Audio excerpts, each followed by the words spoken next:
We're told that destiny reveals itself in moments of triumph, that the right person shows up when the world is watching, when the spotlight burns brightest, when everyone holds their breath waiting for a hero.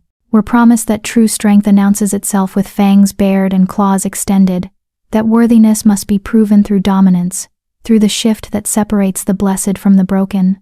But here's what the fairy tales don't mention. Sometimes the person, meant to change everything, is the one everyone has already decided doesn't matter. I learned this the night I watched 300 she-wolves fail the Alpha King's challenge. I learned it as I stood in the servants' corridor, invisible in my gray uniform, while women far more beautiful, far more powerful, far more whole than I could ever be threw themselves at an impossible task. I learned it as each one walked away in shame, their wolves intact, their pride shattered, while the king remained alone on his throne, still cursed, still searching, still waiting for someone who could see what no one else could. They said the challenge was simple: solve the king's riddle, break his curse, become his queen. They didn't mention the cost of trying. They didn't mention that the king had 3 forms: man, wolf, and something in between that drove women screaming from his chambers. They didn't mention that every woman who failed left something behind: their confidence, their certainty, sometimes their sanity. And they certainly didn't mention that the answer had been hiding in plain sight the entire time, carried in the heart of an Omega who couldn't shift, who'd been cast aside by her own pack, who'd been told since birth that she was nature's mistake, a wolf-blooded girl with no wolf to call. My name is Camila. I have no pack name, because my father disowned me. I have no wolf, because the goddess, in her infinite cruelty or wisdom, decided I didn't deserve one. I have no prospects, no future, no value beyond the calluses on my hands and my ability to disappear into the background. But I have something no one else in this kingdom possesses. I have nothing left to lose. And when you have nothing left to lose, you start to see things differently. You notice the details everyone else overlooks. You hear the words beneath the words. You understand that sometimes the monster isn't the one with fangs, it's the world that decides who deserves to be seen as human. This is the story of how I failed at being normal, at being wolf, at being worthy.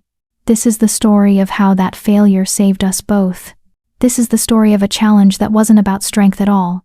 It was about recognizing the one truth everyone else refused to see. Sometimes the person who can save you is the one who understands what it means to be broken beyond repair, and chooses to stand anyway. If you're enjoying this tale of broken souls choosing each other against impossible odds, this complete novel, Rejected by the Alpha, shown on screen, is available now. This is a glow-up revenge romance that explores what happens when being not enough becomes your greatest strength. Link in the description. Now, let's meet Camila on the morning everything changes. Chapter 1. The morning they came to collect the debt. I was in the garden, pulling weeds from between the cracked stones of our courtyard. My fingers were already bleeding.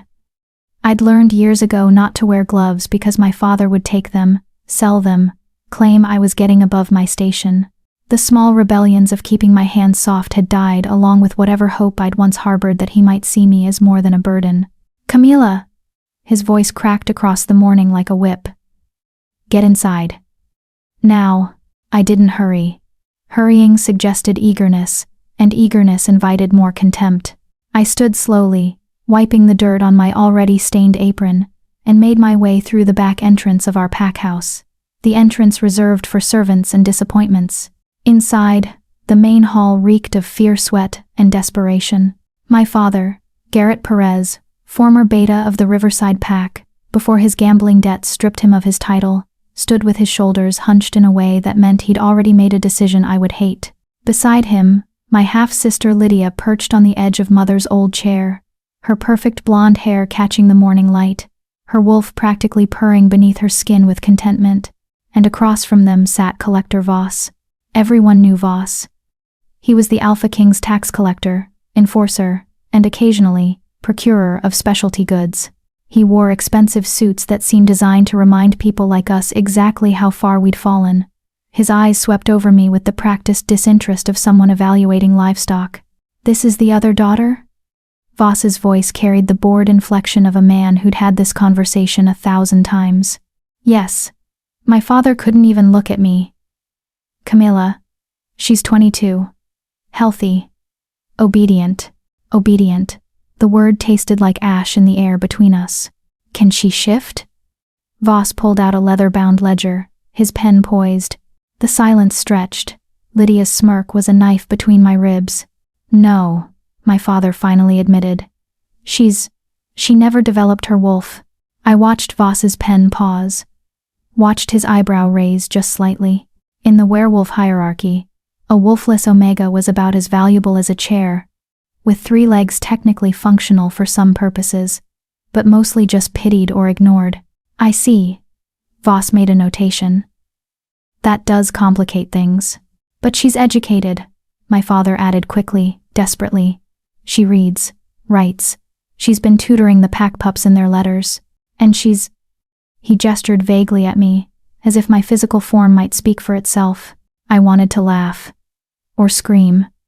Instead, I stood perfectly still, my bleeding fingers hidden in the folds of my apron, and waited for my father to finish selling me. The debt your family owes to the crown is substantial, Mr. Perez.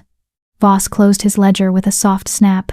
15,000 gold pieces, accumulated over 3 years of unpaid taxes, plus interest. The Alpha King has been remarkably patient. I can get the money, my father lied. I just need more time. Time has run out. Voss stood, and the temperature in the room seemed to drop. You have 2 options. Surrender your property and assets which, by my assessment, might cover 1/3 of what you owe and face imprisonment for tax evasion. Or, he let the word hang, or? My father's voice cracked with hope and horror in equal measure. Or you provide a candidate for the Alpha King's challenge. Lydia shot to her feet. The challenge? But that's hundreds of she-wolves have already tried. They say it's impossible. 347, to be precise, Voss confirmed. All have failed. The king is growing. Impatient. He's expanded the pool of candidates to include women from families with outstanding debts. Consider it an opportunity for redemption. Lydia could do it. My father turned to my half-sister with something that looked almost like love. She's strong. Her wolf is powerful. She'd make a perfect… No. Lydia's voice turned sharp. Father, you can't ask me to. I'm engaged to Thomas. We're planning the mating ceremony for spring. I won't throw away my future on some cursed king's impossible riddle. It would erase the debt, Voss offered mildly. Successful or not, any candidate who participates absolves her family's financial obligations to the crown. I saw it happen in my father's eyes. The calculation, the weighing of options. Lydia, his perfect daughter from his true mate, his second chance at pack respectability through her advantageous match, and me. The constant reminder of his first mate's death in childbirth, the daughter whose very existence seemed designed to humiliate him. What about Camilla? The words fell like stones into still water. Lydia's head snapped toward me, her expression cycling through shock, relief, and then something almost like pity before settling on vindication. Voss's gaze followed. He studied me for a long moment, his expression unreadable. She has no wolf, he said carefully. But she's educated. You said the challenge involves a riddle. My father was warming to the idea, building the narrative that would let him sleep at night. Kamala is clever, always has her nose in some book or another, and she's expendable. There it was, the truth laid bare. Not even, she's brave, or she's capable, or she deserves a chance. Just, expendable. I waited for the rage to come, the tears, the protest. But I'd learned years ago that emotions were luxuries people like me couldn't afford. Instead, I heard myself speak, my voice steady and distant, as if it belonged to someone else. I'll do it. 3 heads turned toward me. You'll do what? My father seemed genuinely confused, as if he hadn't expected me to have an opinion on being offered up as sacrifice. I'll participate in the Alpha King's challenge. I met Voss's eyes directly. In exchange for my family's debt forgiveness. Something flickered across the collector's face. Surprise? Respect? It vanished too quickly for me to name it. The challenge is not without risks, he said, and for the first time, his tone carried something other than professional detachment. Every woman who has attempted it has left, changed. Some have night terrors. Others refuse to speak of what they witnessed. One threw herself from the North Tower, 3 days after her failure. I understand. Do you? Voss leaned forward slightly. The Alpha King is cursed, Miss Perez. His 3 forms are not merely physical variations, they reflect fragmented pieces of a broken whole. The challenge requires spending time alone with him in his private chambers. What happens there is between the candidate and the king. The implication hung heavy in the air. Lydia made a soft sound of disgust. When do we leave? I asked. Voss studied me for another long moment, then nodded slowly. Tomorrow at dawn. Bring nothing. You'll be provided everything you need at the palace. She's really doing this? Lydia's voice pitched high with disbelief. Apparently so. Voss tucked his ledger under his arm. Mr. Perez, upon Miss Camilla's participation in the challenge, your family's debt will be considered satisfied, regardless of outcome. You have my word, and the king's seal. He produced a document from his jacket, laid it on the table. My father's hands shook as he reached for it. One more thing, Voss added, his hand on the door. His eyes found mine again. The king asks each candidate the same question before they begin. Why have you come? Most answer with ambition, duty, or destiny. I'm curious what your answer will be. Then he was gone, leaving behind only the faint scent of expensive cologne and the sound of my father's relieved exhale. Lydia broke first. You're actually going to do this? Camilla. They say he's a monster. They say women come back broken, if they come back at all. Better me than you, I said simply. She flinched. Good. Let her carry that guilt. Let her remember that her perfect life, her perfect engagement, her perfect future was purchased with my expendability. My father finally looked at me. Really looked, perhaps for the first time in years. Camilla, don't. I held up one bleeding hand. Don't pretend this is anything other than what it is. You're trading me for your comfort, just like you've been trading pieces of me my whole life. At least this time I get something out of it. What could you possibly get? Lydia demanded. I smiled, though it felt like a wound opening. Away from here. That night, I didn't pack, because I had nothing worth taking. Instead, I sat in my small room, barely more than a closet, really, and let myself feel everything I'd been holding back. The grief of being unwanted, the rage of being disposable, the bitter, hollow ache of watching my father choose Lydia's happiness over my safety without hesitation. But beneath all of that, something else stirred. Something I didn't have a name for. Curiosity. 347 women had failed this challenge. Powerful she-wolves with alpha blood, beta cunning, warriors and scholars and daughters of nobility. All had walked into those chambers and walked out defeated. What was in there? What was the riddle? What was the king looking for that no one could provide? And why did every instinct I possessed whisper that maybe, just maybe, my brokenness was exactly the qualification no one knew they needed? I pressed my bleeding fingers against the window glass and looked toward the capital, where the palace towers pierced the night sky like dark promises. Tomorrow, I would meet the cursed Alpha King. Tomorrow, I would face whatever had broken 347 women before me. Tomorrow, I would finally learn. If being nothing meant I had nothing left to fear. The moon rose full and heavy, and somewhere in the distance, wolves howled their evening songs. My blood sang with the urge to join them, but my body remained stubbornly, devastatingly human. I closed my eyes and imagined what it might feel like to transform. To split myself open and become something other, something more. To run on 4 legs with the wind in my fur and the ground trembling beneath my paws. But when I opened my eyes again, I was still just Camilla. Still just broken. Still just alone. Let's see if that's enough, I whispered to the moon. She didn't answer. She never did. Chapter 2. The Beautiful Prison. Dawn came too quickly and not quickly enough. I stood in the courtyard with nothing but the clothes on my back. A simple gray dress that had been mended so many times. The original fabric was more memory than material. My father waited by the gate, but he wouldn't meet my eyes. Lydia watched from her bedroom window, her face pale in the early light. Voss arrived in a black carriage pulled by 4 massive horses, each one worth more than everything my father owned. The collector stepped down, assessed me with that same unreadable expression, then gestured to the open door. "No goodbye?" he asked, glancing at my father. "We said our farewells last night." My father lied. We hadn't spoken a single word after I'd left the main hall. Voss's jaw tightened almost imperceptibly. "I see, Miss Perez, if you're ready." I walked toward the carriage without looking back. There was nothing behind me worth mourning.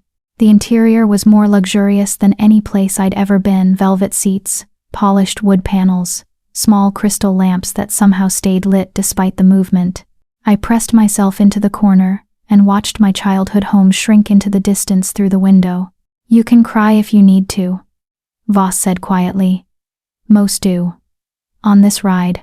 "I'm not most." "No," he agreed, pulling out his ever-present ledger. "I don't suppose you are."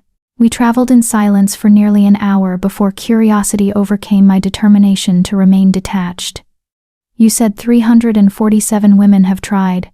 What makes the king think the 348th will be any different?" Voss's pen paused. "What makes you think you will be?" "I don't. But you came to collect me anyway, which means either the king is desperate, or someone believes desperation might be the missing ingredient." The collector's lips twitched, not quite a smile, but close. "You're perceptive. The king's advisors believe the curse requires someone with nothing to lose, someone who won't be performing or posturing to win favor, someone expendable, someone authentic," Voss corrected gently. "There's a difference." I turned back to the window, watching the landscape transform from rural farmland to denser forests, then to the gleaming sprawl of the capital city. Buildings rose like monuments to werewolf prosperity pack houses, with elaborate carved facades, training grounds where warriors sparred in both skin and fur, market squares crowded with vendors selling everything from fresh meat to silver-etched weaponry. And above it all, dominating the skyline like a crown of stone and steel, the palace. It was beautiful. Impossibly, devastatingly beautiful. White marble walls that seemed to glow in the sunlight, towers that pierced the clouds, gardens visible even from this distance like emerald jewels set into the architecture, flags bearing the royal crest, a wolf's head wreathed in silver thorns snapped in the wind. "It looks like something from a fairy tale," I murmured. "Most prisons do, from the outside." I glanced at Voss sharply. He was looking at the palace with something that might have been sympathy or regret. "Is that what it is? A prison? For the king? Yes. For you?" He closed his ledger. "That depends entirely on what you choose to see." The carriage rolled through the main gates past guards in ceremonial armor, past manicured lawns where nobles strolled in their afternoon finery, past fountains that threw water 20 feet into the air. Everything was designed to inspire awe, to remind visitors of the crown's power and prosperity. But I noticed other things too. The way the servants kept their eyes down, the way the guards' hands never strayed far from their weapons, the way the beautiful facade seemed to press down rather than lift up. We didn't stop at the main entrance. Instead, the carriage continued around to a side courtyard, more utilitarian than decorative. Voss helped me down, then led me through a narrow door that opened into a stone corridor. "This is the service wing," he explained as we walked. "You'll be prepared here before meeting the king." "Prepared how?" He didn't answer. Instead, he opened another door and gestured me inside. The room was surprisingly large, not a dungeon cell as I'd half expected, but something closer to a bathing chamber. A massive copper tub dominated the center, already filled with steaming water that smelled of lavender and something else I couldn't name. Clean clothes were laid out on a bench. 2 female servants stood waiting, their expressions neutral but their postures tense. "Miss Perez will require bathing and dressing," Voss said to them. "Treat her with respect. She's a candidate, not a prisoner." The distinction seemed important to him. The servants both nodded. "When you're finished, they'll bring you to the king's wing." Voss turned to leave, then paused at the door. "Miss Perez? The question I mentioned yesterday, why have you come? Think carefully about your answer. The king values honesty above all else." Then he was gone, and I was alone with 2 women who looked at me with something between pity and fear. "Miss, if you'll remove your dress," the older servant said softly. She had kind eyes and gray hair pulled into a severe bun. "I'm Helena. This is Mira. We're here to help you." I wanted to refuse, to maintain some shred of dignity and privacy, but I was exhausted from holding myself together, and the water looked desperately inviting. I undressed slowly, conscious of their eyes on my too thin frame, my scarred hands, the body that had never been enough for anyone. The water was perfect, hot enough to sting, fragrant enough to soothe. I sank into it and felt something in my chest loosen slightly. Helena began washing my hair with gentle efficiency, while Mira scrubbed at my hands, trying to remove years of embedded dirt and calluses. "You're very brave," Mira whispered. "I'm very desperate," I corrected. "There's a difference." "Is there?" Helena's hands never stopped moving, working some sweet-smelling oil into my hair. "We've prepared 347 women in this room. Most came with ambition or greed in their eyes. A few came with genuine hope of breaking the curse, but none came with the kind of quiet acceptance you're showing." "What happened to them?" I asked. "The other women." "After they failed." The servants exchanged glances. "They leave changed," Helena said carefully. "The king, he shows them something, or asks them something. Whatever it is breaks their certainty about who they are and what they want. But he doesn't hurt them? Not physically, but there are other kinds of hurt, aren't there?" I thought about my father's indifference, Lydia's relief, the years of being told my existence was a burden. Yes, there are. They finished bathing me in silence, then helped me from the tub, and dried me with towels softer than any fabric I'd ever touched. The clothes they dressed me in were simple but fine, a white linen shift that fell to my ankles, a dark blue overdress with silver embroidery at the hem and cuffs. No corset, I noticed. Nothing restrictive or performative. Mira combed out my hair but left it loose, falling in damp waves down my back. "No jewelry?" I asked, noticing the other women had worn elaborate pieces in the palace portraits I'd glimpsed. "The king prefers authenticity to adornment," Helena said. "You'll meet him as you are, nothing more, nothing less." They led me back into the corridor, but this time we went deeper into the palace.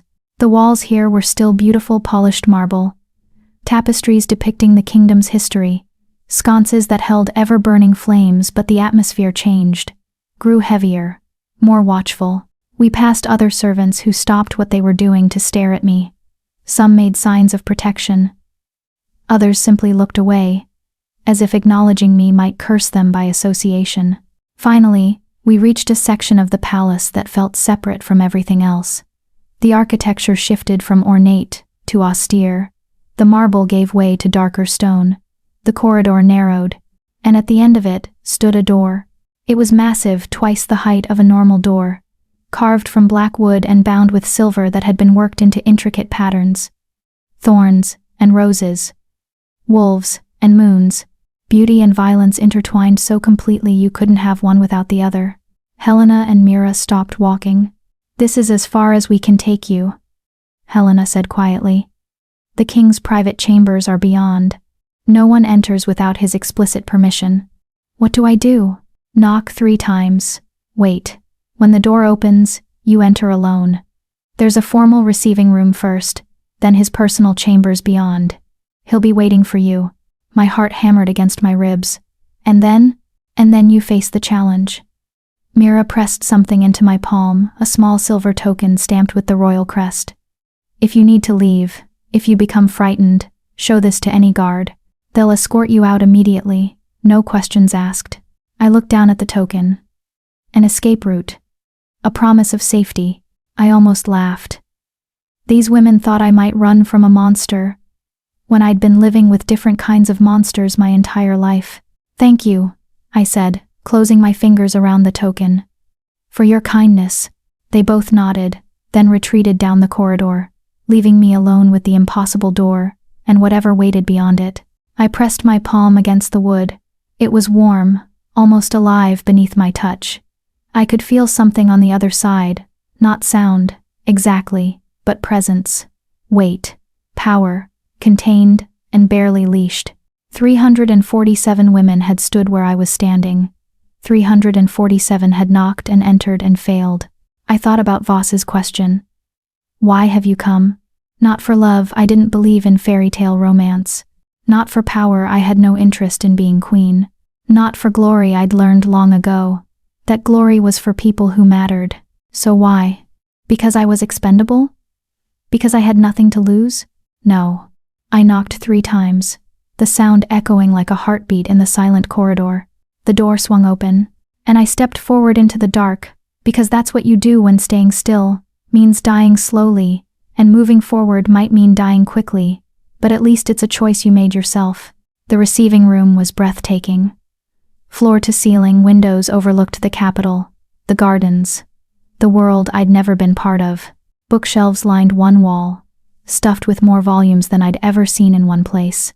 The furniture was elegant but sparse, a few chairs arranged near a fireplace, a desk covered in papers and maps, and standing with his back to me, silhouetted against the windows, was a man, tall, broad-shouldered, perfectly still in a way that suggested either complete control or complete exhaustion. "Close the door," he said. His voice was deeper than I'd expected, rougher around the edges. Not the cultured tones of a king, but something raw, more real. I closed the door. The sound of it latching felt final. He turned, and I understood, immediately, why 347 women had failed. The Alpha King was beautiful in the way that dangerous things are beautiful, all sharp edges and barely contained violence. Dark hair, dark eyes, features that might have been carved from the same stone as his palace. But it was his expression that caught me. Not cruelty or arrogance or the cold indifference I'd expected. Exhaustion, bone-deep, soul-crushing exhaustion. He looked at me the way I sometimes looked at myself in the mirror, like he was searching for something that used to be there and couldn't quite remember what it was. "Name," he said. "Camila Perez." "Pack?" "None." I was disowned. Something flickered in his expression. "Why?" "I don't have a wolf." He moved closer, each step deliberate. I forced myself not to retreat, not to lower my eyes, not to show the fear that was definitely present, but felt oddly distant, like it belonged to someone else. He stopped a few feet away, studying me with an intensity that should have been uncomfortable but instead felt oddly clinical. Assessing. 347 women have stood where you're standing, he said. All of them were stronger, more powerful, more whole than you are. All of them failed. Why do you think you'll be different? It was a test, obviously, but I was too tired to perform, too hollowed out to pretend. I don't think I'll be different, I said honestly. I think I'll fail just like they did, but unlike them, failure won't change my life. I've been failing my entire existence. One more failure is just familiar. His eyes narrowed. Voss told you to answer honestly when I asked why you've come. Yes. So answer. Why have you come, Camila Perez? I could have lied, could have said duty or hope or some other noble-sounding nonsense. But he'd asked for honesty, and I was too exhausted to be anything else. Because my father sold me to pay his debts, because I'm expendable, because staying in that house meant dying slowly, and coming here might mean dying quickly, but at least it's a different death. The silence stretched between us like a living thing.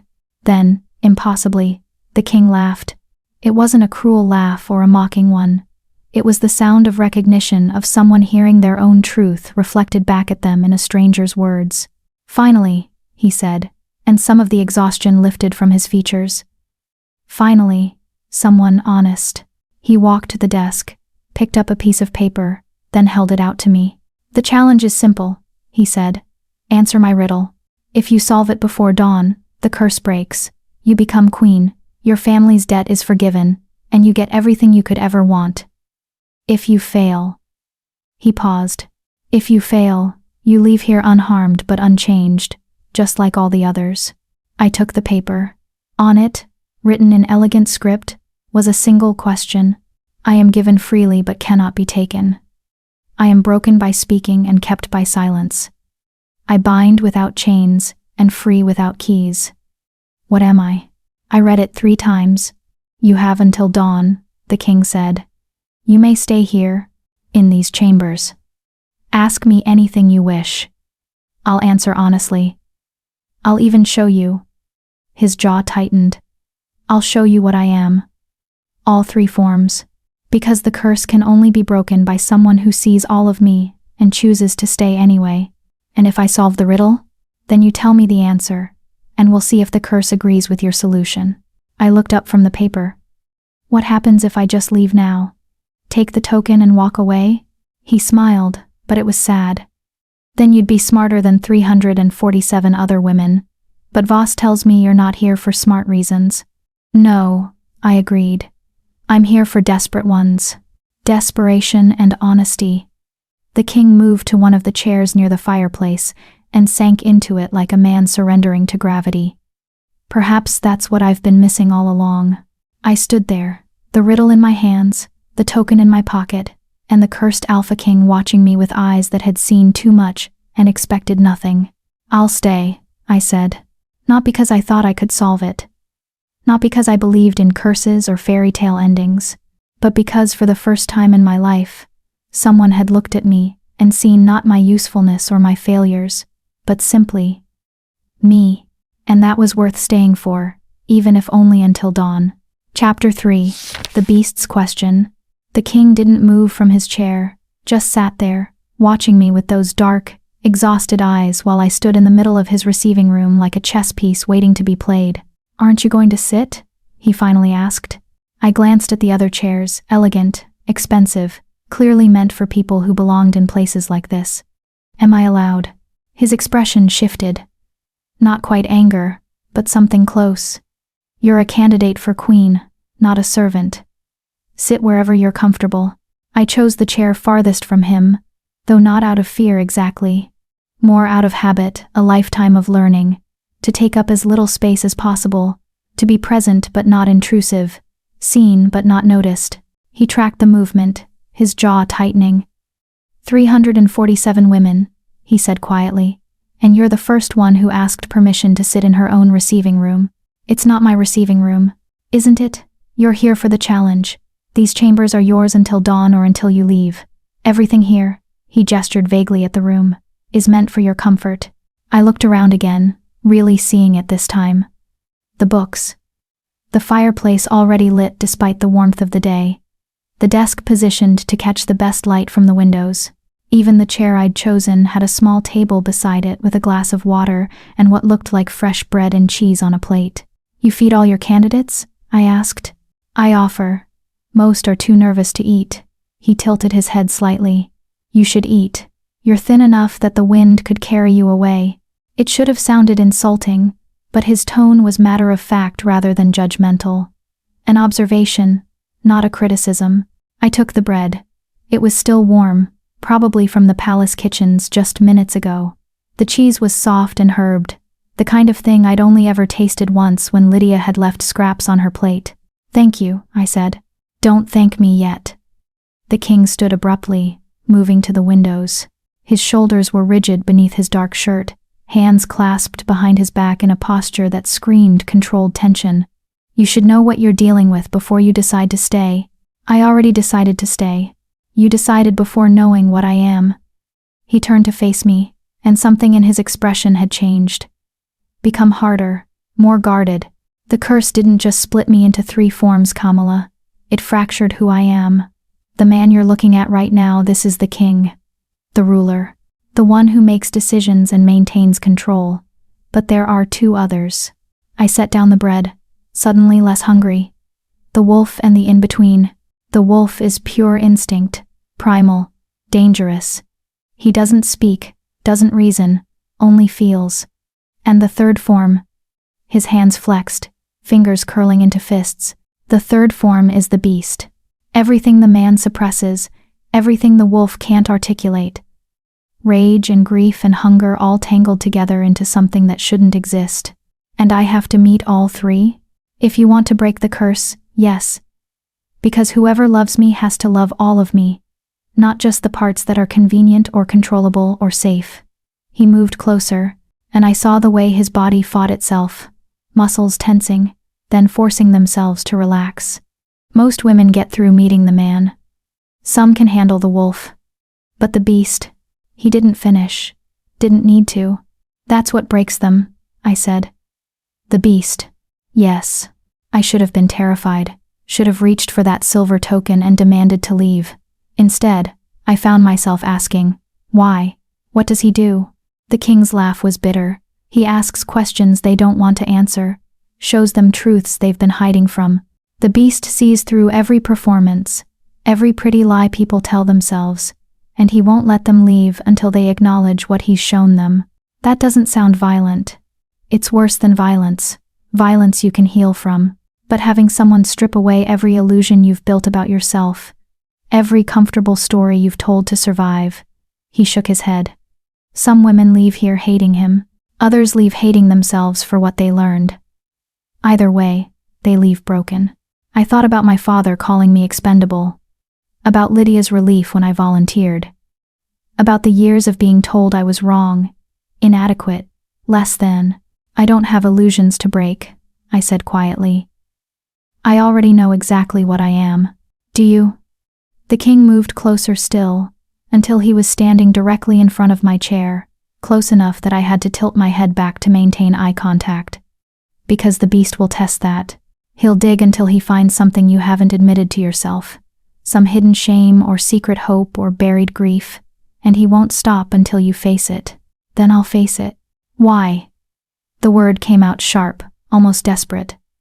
Why would you subject yourself to that? You don't know me. You don't owe me anything. You could walk out right now and your family's debt would still be forgiven. So why stay? It was the same question as before, but asked differently.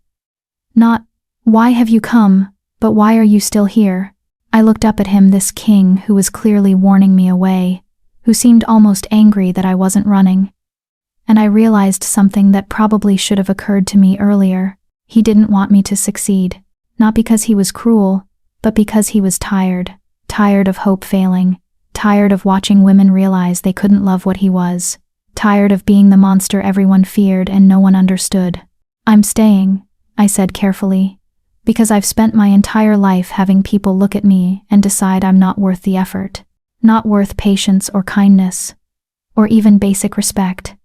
And for once, just once, I want to know what it feels like to be someone's choice, even if it's only until dawn. His expression cracked, just for a moment, but I saw it, the exhaustion giving way to something rawer, more vulnerable. You think I'll choose you? No. I smiled slightly, but I might choose you, and that's something I've never gotten to do before. Choose my own path, even if it leads nowhere good. The silence that followed felt heavy with things neither of us knew how to say. Finally, the king stepped back. The transformation isn't pleasant to watch. Most women ask to leave the room when it happens. I'll stay. The beast won't hurt you physically, but he'll say things that cut deeper than claws. I'll stay. And if you can't solve the riddle by dawn, I'll stay. I repeated firmly. Until dawn. That's the challenge, isn't it? I don't run. I try to solve the riddle, and whatever happens in between is just what happens. He studied me for a long moment, then nodded slowly. I need to warn you about one more thing. The beast will ask you a question. Every candidate gets asked the same question, and every single one has answered wrong. What's the question? The king's smile was sad. I can't tell you. It would defeat the purpose. But I'll give you this advice. Don't answer what you think he wants to hear. Answer what's true, even if it makes you look weak or selfish or broken. Because he values honesty. Because he values authenticity. There's a difference. He moved toward a door I hadn't noticed before, half hidden behind a tapestry. The bedroom is through there. The transformation takes energy, and I'll need to rest afterward. You can stay out here if you prefer. Or I'll come with you. His hand paused on the door handle. You don't know what you're agreeing to. Then show me. The bedroom was simpler than I'd expected. Large bed with dark covers. More bookshelves. A fireplace. Windows that looked out over the city lights beginning to sparkle as evening fell. It felt more like a sanctuary than a throne room, a place designed for retreat rather than performance. The king moved to the center of the room and began removing his shirt. I looked away reflexively, heat flooding my cheeks. You'll want to watch, he said, not unkindly.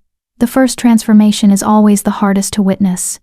Better to see it now, while I can prepare you, than to face it unexpectedly later. I forced myself to look back. He stood bare-chested now, and I could see the scars, dozens of them, crisscrossing his torso like a map of violence. Burns and claw marks and what looked like silver poisoning marks. From before the curse? I asked. From after. Every time I transform, it damages the body. The beast is too large for human skin. The wolf is too wild for human restraint. And the man, he touched one of the deeper scars over his ribs. The man tries to hold it all together and fails every time. That's why you're exhausted. That's why I'm dying. He said it matter-of-factly, like commenting on the weather. The curse is killing me slowly. A few more years at most. Breaking it isn't about finding love anymore. It's about survival. The admission hung in the air between us. The women who came before, I said slowly. Did they know that? No. I tell them it's about breaking a curse and finding true love. The fairy tale version. Because if they knew the truth that they're interviewing to save a dying man, they don't know they'd run even faster. But you're telling me. Because you already know what it's like to be treated as expendable. I won't lie to you the way everyone else has. He closed his eyes, and I saw his body begin to tremble. The wolf is coming first. He's easier, more straightforward than the beast. Are you ready? No, absolutely not. But I nodded anyway. The transformation was nothing like the graceful shifts I'd seen other wolves perform. This was violent, brutal, wrong. His body convulsed, bones snapping and reforming, skin rippling like something was trying to tear through from the inside. He dropped to his hands and knees, gasping, and I saw his spine arch impossibly. I wanted to look away. Every instinct screamed to give him privacy, to not witness this violation of the body's natural limits. But I'd promised to stay, so I stayed. The wolf that emerged was massive, easily twice the size of any normal wolf, with fur so dark it seemed to absorb the firelight. His eyes, though, remained the same, dark and exhausted, and watching me with an intensity that stole my breath. He padded toward me slowly, each step deliberate. Testing. I held perfectly still as he lowered his head and sniffed my hand. His nose was cold and wet against my palm. Then, unexpectedly, he just sat there in front of me like a dog waiting for permission. "Hello," I whispered. The wolf's tail moved, not quite a wag, but acknowledgement. I reached out slowly and touched his head. His fur was softer than I'd expected, thick and warm. He leaned into the touch, and I heard a sound that might have been a sigh. "You're not so scary," I told him. He huffed disagreement or amusement. I couldn't tell. We sat like that for several minutes, me petting this impossible wolf while the city lights glittered beyond the windows. It felt surreal and strangely peaceful, like existing in a moment outside of time. Then his body began to tremble again. I pulled my hand back as the second transformation began. This one was worse, more violent, more painful to witness. The wolf's body expanded, twisted, became something that shouldn't exist in nature. Too large, too angular. Features that were both human and animal, and neither. The beast. He was terrifying. There was no other word for it. Standing upright like a man but covered in dark fur, hands tipped with claws, face elongated into something between wolf and human. His teeth were too sharp, his eyes too intelligent, his presence too overwhelming. Every survival instinct I possessed screamed to run. I stayed in my chair. The beast circled me slowly, his movements predatory and assessing. Then he spoke, his voice a low growl that somehow formed words. "Why are you here, little Omega?" It was the question. The one the king had warned me about. I could lie. Could say something noble about breaking curses or finding love or any of the pretty stories others had probably told. But he'd asked for truth, and I was too tired to be anything else. "Because I wanted to matter," I whispered. "Just once, even if it's only for one night, even if I fail. I wanted someone to look at me and see something worth staying for." The beast stopped circling, moved closer until his muzzle was inches from my face. "And if I told you that you already matter?" he growled. "That your worth isn't determined by others seeing it? What then?" Tears burned behind my eyes. "Then I'd say you're the first person who ever told me that, And even if it's a lie, it's the kindest lie anyone's ever offered. The beast's clawed hand moved slowly, carefully, and touched my cheek. The gesture was impossibly gentle for something so monstrous. Not a lie, he said softly. Truth. You matter because you exist. Not because you're useful or whole or powerful. Simply because you are. The tears fell then. I couldn't stop them.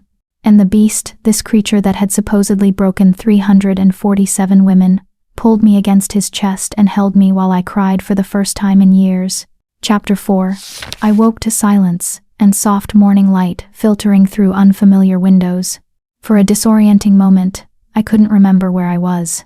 Then it all rushed back: the palace, the king, the beast holding me while I cried myself into exhausted sleep. I sat up quickly, looking around the bedroom.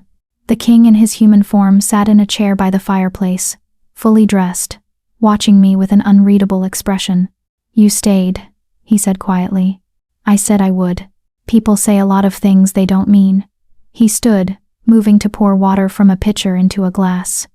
Most women wake up after meeting the beast and immediately ask for the token. You slept through the night. I accepted the water, suddenly aware of how dry my mouth felt. What time is it? Just past dawn. The challenge period has ended. He paused. You didn't solve the riddle. The paper still sat on the side table where I'd left it last night, the question mocking me with its elegant script. I am given freely but cannot be taken. No, I admitted. I didn't. Then you're free to leave. Your family's debt is forgiven. You fulfilled the terms. Something in his voice made me look up sharply. He was standing very still, that careful control back in place, but his eyes betrayed him. They looked resigned, like he'd expected this outcome and was tired of being right. What if I don't want to leave? His carefully neutral expression cracked. What? The challenge was until dawn. But dawn has passed, and I still haven't solved the riddle. I set down the water glass and stood, facing him. What if I want to keep trying? That's not how this works, Camila. The challenge has specific parameters. Made by who? You? Then unmake them. I crossed my arms, surprised by my own boldness. You said I could stay in these chambers until dawn, or until I left. I'm not leaving, and dawn has come and gone. So what happens now? The king stared at me like I'd started speaking a foreign language. 347 women couldn't wait to leave. Why would you want to stay? Because I'm curious. It was true, I realized. Somewhere between meeting the exhausted king and being held by the gentle beast, curiosity had bloomed in my chest, a feeling I'd almost forgotten after years of just surviving. I want to know more about the curse, about you, about why the riddle matters. Curiosity is dangerous. So is hopelessness, but I've been living with that my entire life. I'll take dangerous curiosity over safe despair any day. Something shifted in his expression, the exhaustion receding slightly, replaced by something that might have been hope, or might have been fear. If you stay, you're staying of your own free will, not because of any challenge or debt. Do you understand that? I understand. I understand. And there are conditions. He moved closer, and I caught the scent of him, pine and smoke and something wild underneath. I won't keep you prisoner. You can leave whenever you want. But if you stay in these chambers. With me, all three of me. Why the chambers? Why not the rest of the palace? His jaw tightened. Because the man can maintain control in public, but the wolf and the beast can't. If you're going to be around when transformations happen, it needs to be somewhere private, somewhere safe. Safe for me or safe for you? Both. I considered this. Staying meant isolation, meant spending all my time with a man I'd just met, a cursed king who transformed into a beast at unpredictable intervals. It meant giving up whatever freedom I might have had in the palace. It meant choosing this strange, intense connection over anything resembling normal life. I'll stay, I said. He exhaled slowly, like he'd been holding his breath. Why? And don't tell me it's about mattering or being chosen. Tell me the real reason. I thought about it. Really thought about what had kept me awake long after the beast had transformed back and laid down to sleep. About what made me want to stay in this beautiful prison with this fractured king.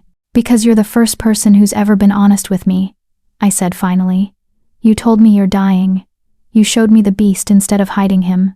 You warned me away instead of manipulating me to stay. And last night, when I cried, you didn't tell me I was being dramatic or weak. You just held me. I met his eyes. I've never had that before.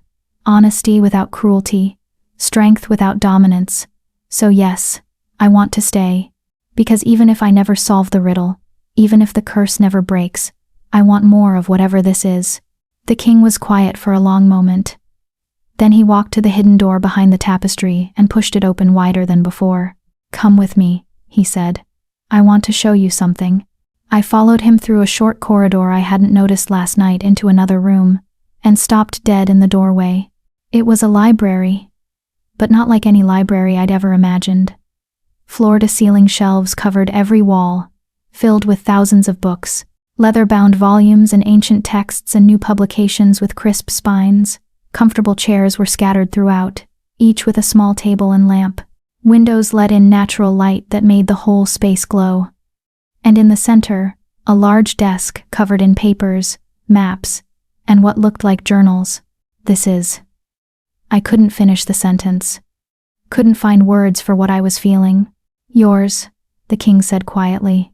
If you're staying, you'll need something to occupy your mind. The beast told me you value books. That you taught yourself to read because no one else would teach you. That you use stories to escape reality. I turned to stare at him. The beast told you that? When? Last night, after you fell asleep. He moved into the library, trailing his fingers along the spines of books. The three forms share memories, but we experience them differently. The man remembers facts, the wolf remembers feelings, the beast remembers truth. And what truth did he remember about me? The king pulled a book from the shelf, a collection of fairy tales, the cover worn from many readings. That you're desperately lonely. That you've built walls out of words because real walls were never enough to keep out the hurt. That you stayed last night not because you're brave, but because being with monsters felt safer than being with the people who were supposed to love you. Each word landed like a physical blow, not because they were cruel, but because they were accurate. The beast sees too much, I whispered. He sees what people hide, but he doesn't judge it, he just acknowledges it. The king set the book on the desk. I wanted you to have this space. Somewhere that's yours, where you can think and read and exist without performing or pretending. I walked slowly through the library, running my hands over the books. Philosophy and poetry, history and science, romance novels and adventure stories, plays and encyclopedias and journals written in languages I didn't recognize. This must have taken years to collect, I said. Decades. Reading was one of the few things that helped when the curse first hit. When I couldn't sleep because transforming hurt too much, I'd come here and lose myself in other people's stories. He settled into one of the chairs, and I noticed how carefully he moved, like his body ached. The curse has been active for 5 years. 5 years of searching for someone who could break it, and in all that time, I never thought about what would happen if I found someone who didn't want to break it but wanted to understand it instead. I pulled a book at random, a volume on ancient curses and their origins. Can I ask about the curse? How it started? You can ask anything. I promised honesty, remember? I settled into the chair across from him, the book heavy in my lap. How did this happen to you? The king leaned back, his eyes distant. There was a woman. A witch, though she'd probably prefer the term sorceress. She came to me 3 years into my reign, asking for sanctuary. Her coven had been destroyed by hunters, and she needed protection. I refused. Why? Because granting her sanctuary would have meant declaring war on the Hunters Guild, which would have destabilized half the kingdom. It was the right political decision, the responsible decision. His hands curled into fists. She begged, said she had nowhere else to go, that I was her last hope, and I still said no. So she cursed you. So she showed me what it feels like to be fragmented, to have parts of yourself at war with each other, to be seen as a monster even when you're trying to be good. His smile was bitter. She said the curse would only break when someone loved all 3 forms equally, when someone could look at the man, the the wolf, and the beast, and choose all of it, not just the parts that were easy. I thought about this. About the impossible nature of the curse. Have any of the women who came before tried to love you? Some claim to. But love requires knowing someone, and I never let them stay long enough for that. One night, that's all any of them got. How can you love someone you've known for less than 12 hours? You can't, I said. Which means the curse was designed to fail. He looked at me sharply. What do you mean? You said she showed you what it feels like to be fragmented. To be seen as a monster while trying to be good. But then she created a curse that requires someone to love you, which means being vulnerable, being known, and you only give women one night to figure it out. I leaned forward. You're protecting yourself. Using the time limit as an excuse to never let anyone get close enough to actually see you. The silence that followed felt heavy with realization. The beast was right about you, the king said finally. You see too much too. I've had a lot of practice watching from the outside. You notice things when no one notices you. He stood abruptly, moving to the windows. What if you're right? What if I've been sabotaging every attempt to break the curse because being alone feels safer than risking rejection again? Then you're not that different from me. I set down the book and joined him at the window. I spent years convincing myself I didn't want connection because connection meant vulnerability. Vulnerability meant giving people ammunition to hurt me. Better to be alone than to be abandoned again. And yet you stayed. And yet I stayed. I agreed. Maybe we're both tired of being safe. The king turned to look at me, and I saw something raw in his expression. Want and fear tangled together. If you stay, really stay, for more than just today, things will get harder. The transformations are painful to watch. The beast will ask you questions you don't want to answer. And the wolf? He trailed off. What about the wolf? The wolf is lonely. He'll want to be close to you, touch you, sleep near you. He doesn't understand human boundaries the way the man does. That doesn't sound terrible. It is when you're trying not to feel things, he said quietly. The man can maintain distance. The beast can hide behind intimidation. But the wolf just wants connection.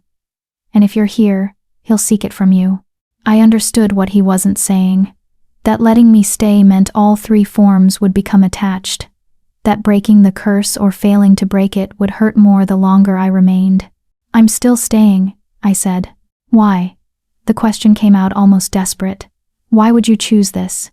You could leave, start fresh somewhere, find a pack that would accept you, build a normal life. Because I don't want normal. The words surprised me with their truth. Normal is what broke me. Normal is my father's indifference, and Lydia's pity, and an entire pack deciding I wasn't worth knowing. This, I gestured at the space between us, the library, the impossible situation. This is strange and difficult, and maybe doomed, but it's real. You're real with me. And I'd rather have strange and real than normal and hollow. The king reached out slowly, telegraphing his movement, and tucked a strand of hair behind my ear. His fingers lingered for just a moment against my cheek. I don't deserve you, he whispered. Good thing I'm not here because you deserve me. I'm here because I choose to be.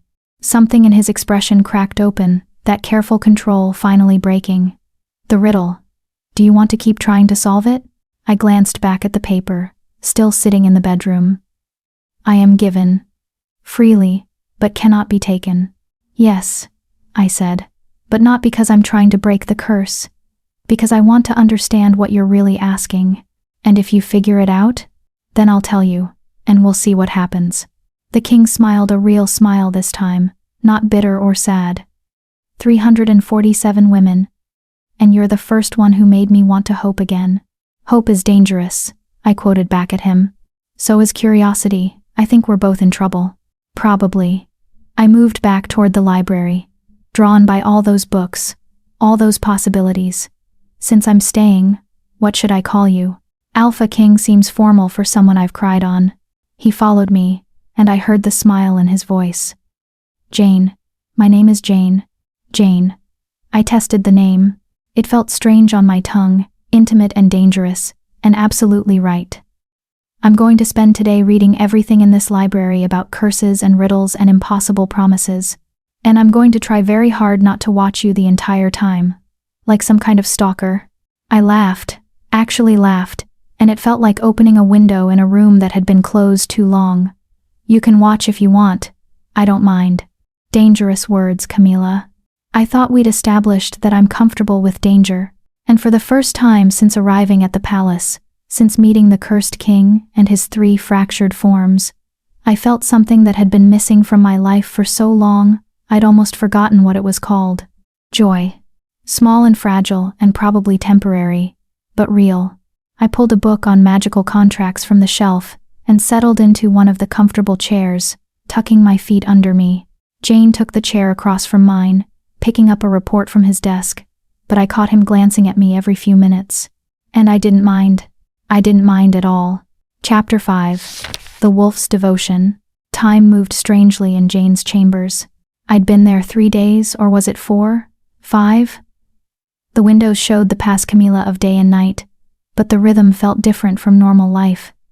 Slower, more deliberate, like each moment stretched and deepened, until hours felt like days, and days felt like weeks.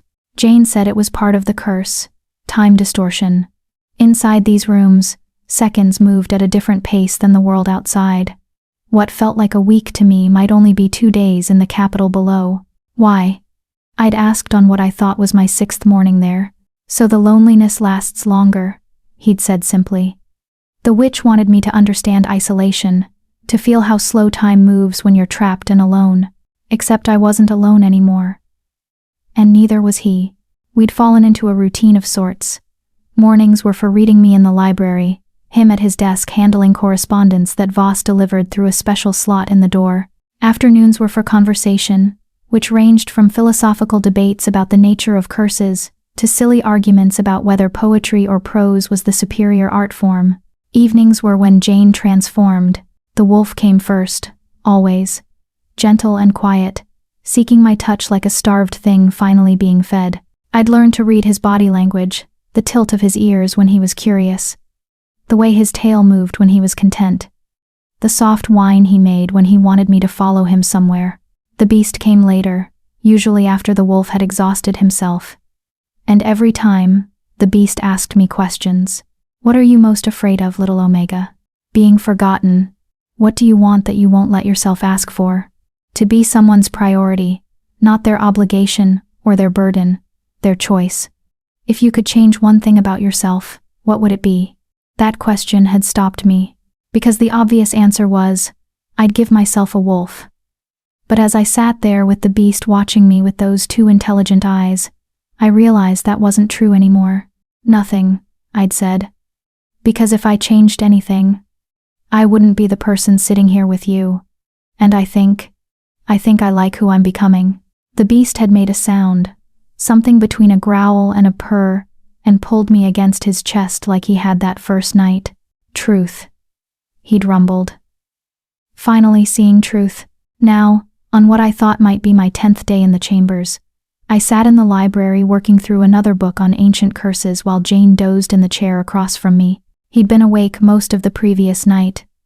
The transformations were getting harder, more painful, and I could see the toll it was taking on his body. The scars were multiplying, new ones appearing almost daily, as his body tried and failed to contain 3 separate forms in one vessel. He was dying. I could see it happening in slow motion. The thought made my chest ache in ways I didn't want to examine too closely. You're staring. Jane's voice was rough with sleep, but his eyes stayed closed. You're dying. His eyes opened then. I told you that from the beginning. I know. But knowing something abstractly and watching it happen are different things. I closed my book, no longer able to focus on the words. How long? Honestly, I don't know. The healers think maybe a year, maybe less if the transformations keep getting more violent. And if the curse breaks, then, supposedly, I'll be whole again. One form, one self. The man and the wolf and the beast all integrated into something that doesn't tear itself apart trying to exist. He sat up slowly, wincing. But 347 women couldn't do it. I'm not holding my breath for number 348. I'm not trying to break it, I reminded him. I'm trying to understand it. Is there a difference? Maybe. I don't know yet. I stood, moving to sit on the floor beside his chair. It had become a habit being close to him, like proximity alone could somehow slow the deterioration I was watching. Tell me about the riddle, the real meaning behind it. Jane's hand dropped to my hair, fingers threading through it absently. The gesture was so natural now that neither of us commented on it anymore. The riddle, he said quietly, is about what holds people together when everything else falls apart. It's about the one thing that can't be forced or taken or bought. The thing that binds without chains and frees without keys. I thought about the words I'd memorized by now. I am given freely but cannot be taken. I am broken by speaking and kept by silence. A secret? I guessed. Close. But secrets can be stolen or discovered. This is something that only works if both people choose it. Trust? Part of it. But trust is earned. This is given before earning, which is why it's so dangerous. I tilted my head back to look at him. You're not going to tell me the answer, are you? I can't. The curse requires you to figure it out yourself. But I can tell you this: every woman who came before focused on the first part. Given freely but cannot be taken. They thought it was about sacrifice or gifts or submission, but the real key is the second part. Broken by speaking and kept by silence. Yes, what grows stronger when you don't voice it? What becomes more powerful the longer you hold it unspoken? I thought about that. About all the things I'd held silent over the years. Grief, rage, longing. But those didn't bind people together, they tore them apart. I don't know. I admitted. You will. His fingers stilled in my hair. The beast thinks you're close. He can sense when someone's approaching the truth. What does the man think? Jane was quiet for a long moment. The man thinks he's getting too attached to someone who's going to leave eventually. That hoping is dangerous and foolish, and exactly what he's doing anyway. My breath caught. I'm not leaving. You should. The longer you stay, the harder it'll be when you die? I turned to face him fully, kneeling beside his chair. Do you think leaving now would make that easier? Do you think I could walk away and forget about you? Forget these conversations in the library, and the way the wolf sleeps with his head on my lap? You barely know me. That said, I know you transform into 3 different forms, and each one has been kinder to me than anyone in my entire life. I know you gave me a library because you understood I needed beauty and escape and knowledge. I know you're dying and you're still worried about me getting hurt. I grabbed his hand, holding it between both of mine. How much more do I need to know before I'm allowed to care about you? Camilla, tell me about your deepest shame, I interrupted. You want me to know you? Then tell me the thing you've never told anyone else. The thing the man hides and the wolf feels and the beast knows but won't say. He looked at me for a long time, clearly wrestling with something. Then, finally, he spoke. I'm relieved, he whispered. About the curse, about dying, because if I die, I don't have to keep trying to be perfect. Don't have to hold the kingdom together or make impossible decisions, or pretend I'm strong enough to carry everyone's expectations. The curse is killing me, and part of me is grateful because at least it's an ending I didn't choose. At least I can stop. The confession hung in the air between us. Raw and horrible, and achingly honest. Thank you, I said quietly. He looked startled. For what? For trusting me with that. For being honest even though it's ugly. I squeezed his hand. You want my deepest shame? The thing I've never told anyone? You don't have to. I'm barren. The word came out harsh, angular.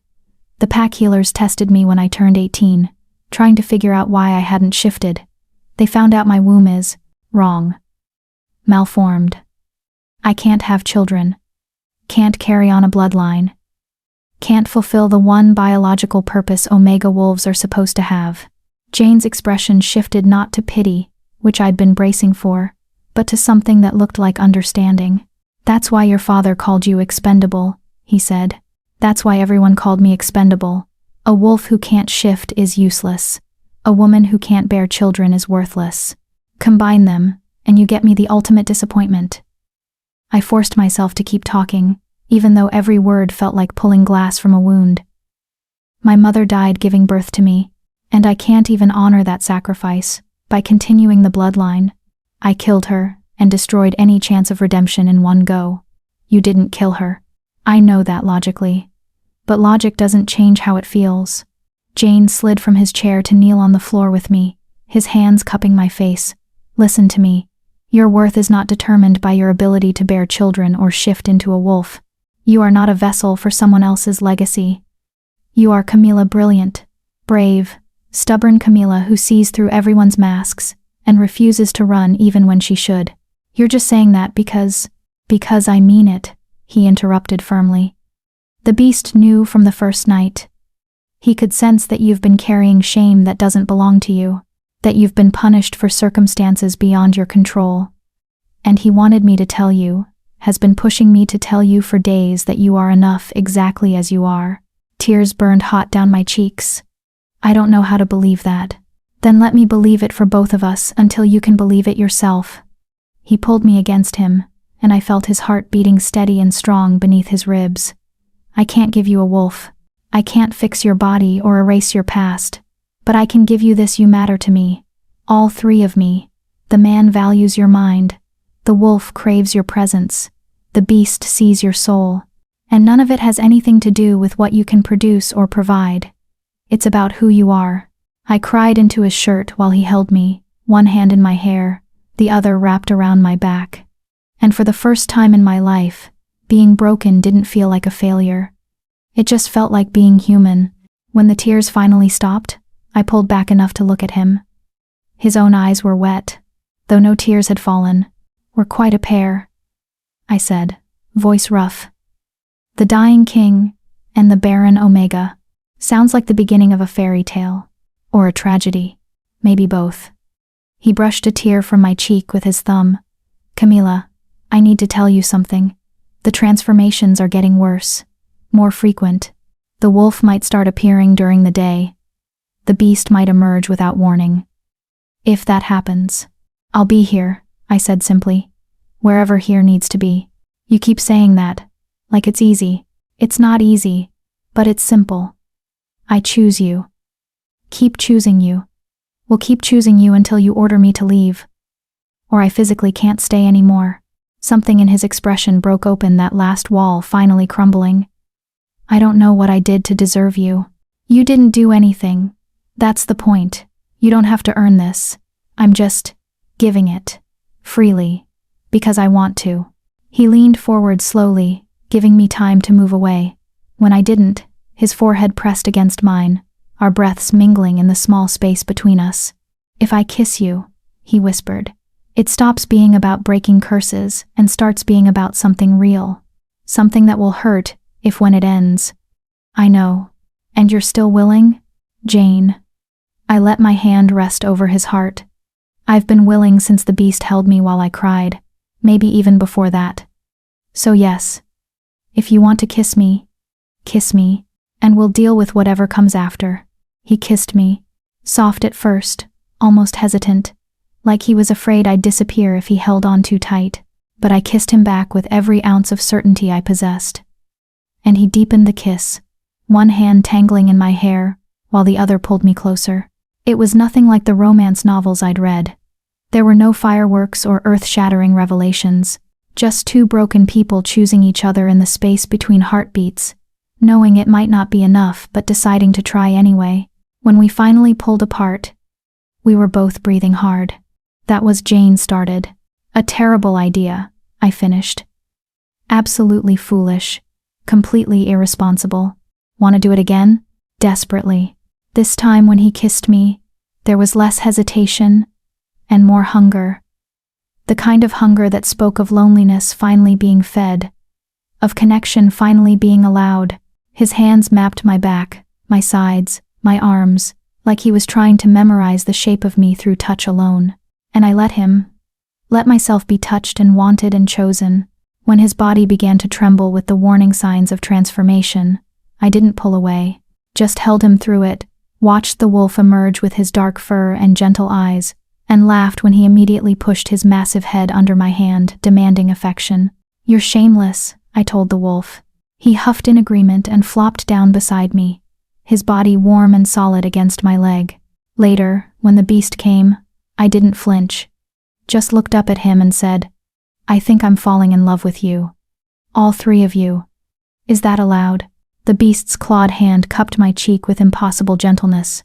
Allowed? Little Omega, it's the only thing that's kept me sane for 5 years. The possibility that someone might choose this, might choose us, despite everything. Then consider yourself chosen. He pulled me against his chest like always. But this time, I felt his body shudder with something that might have been relief, or grief, or hope so painful it felt like breaking. "The riddle," he rumbled against my hair. "You're so close to the answer. Can you feel it?" I could. It was right there, hovering just beyond my conscious understanding. Something about being given freely. About being broken by speaking and kept by silence. About binding without chains and freeing without keys. "Give me time," I whispered. "I'll figure it out. We don't have much time left. Then we'll make the most of what we have." The beast held me until he transformed back into the man, and Jane pulled me into bed not for anything sexual, just for the comfort of sleeping beside another person. His arm wrapped around my waist, his breath warm against my neck, his heartbeat steady against my back, and I thought about the riddle, as sleep pulled me under. I am given freely but cannot be taken. I am broken by speaking and kept by silence. I bind without chains and free without keys. What am I? The answer danced just out of reach, tantalizing and close. I fell asleep, reaching for it, Jane's warmth surrounding me like a shield against the dark. Tomorrow, I thought. Tomorrow I'll understand. But tomorrow came with complications I hadn't anticipated. Chapter 6. The Truth Behind the Curse. I woke to voices. Not Jane's voice, but multiple voices coming from the receiving room. I sat up carefully, trying not to disturb him, but his arm tightened around my waist. "Stay," he murmured, still half asleep. "There's someone here." His eyes snapped open, suddenly alert. Then I saw the realization cross his face, followed immediately by something that looked like dread. "What day is it?" he asked. I don't know. Tuesday? Wednesday?" Time had become meaningless in these chambers. "It's been 2 weeks. He sat up, running his hands through his hair. 2 weeks since you arrived. Which means outside these chambers, it's been 5 days. And today is the day the council meets." The council? He was already out of bed, moving to the wardrobe where formal clothes hung. "I'm not just the cursed king, Camila. I'm the actual king. I have responsibilities. Meetings. Decisions that can't wait, even for curses." He pulled out a formal jacket, dark blue with silver embroidery. "I have to attend the council session this morning." Something about the way he said it made my stomach clench. "What aren't you telling me?" Jane stopped, his back to me, hands gripping the jacket.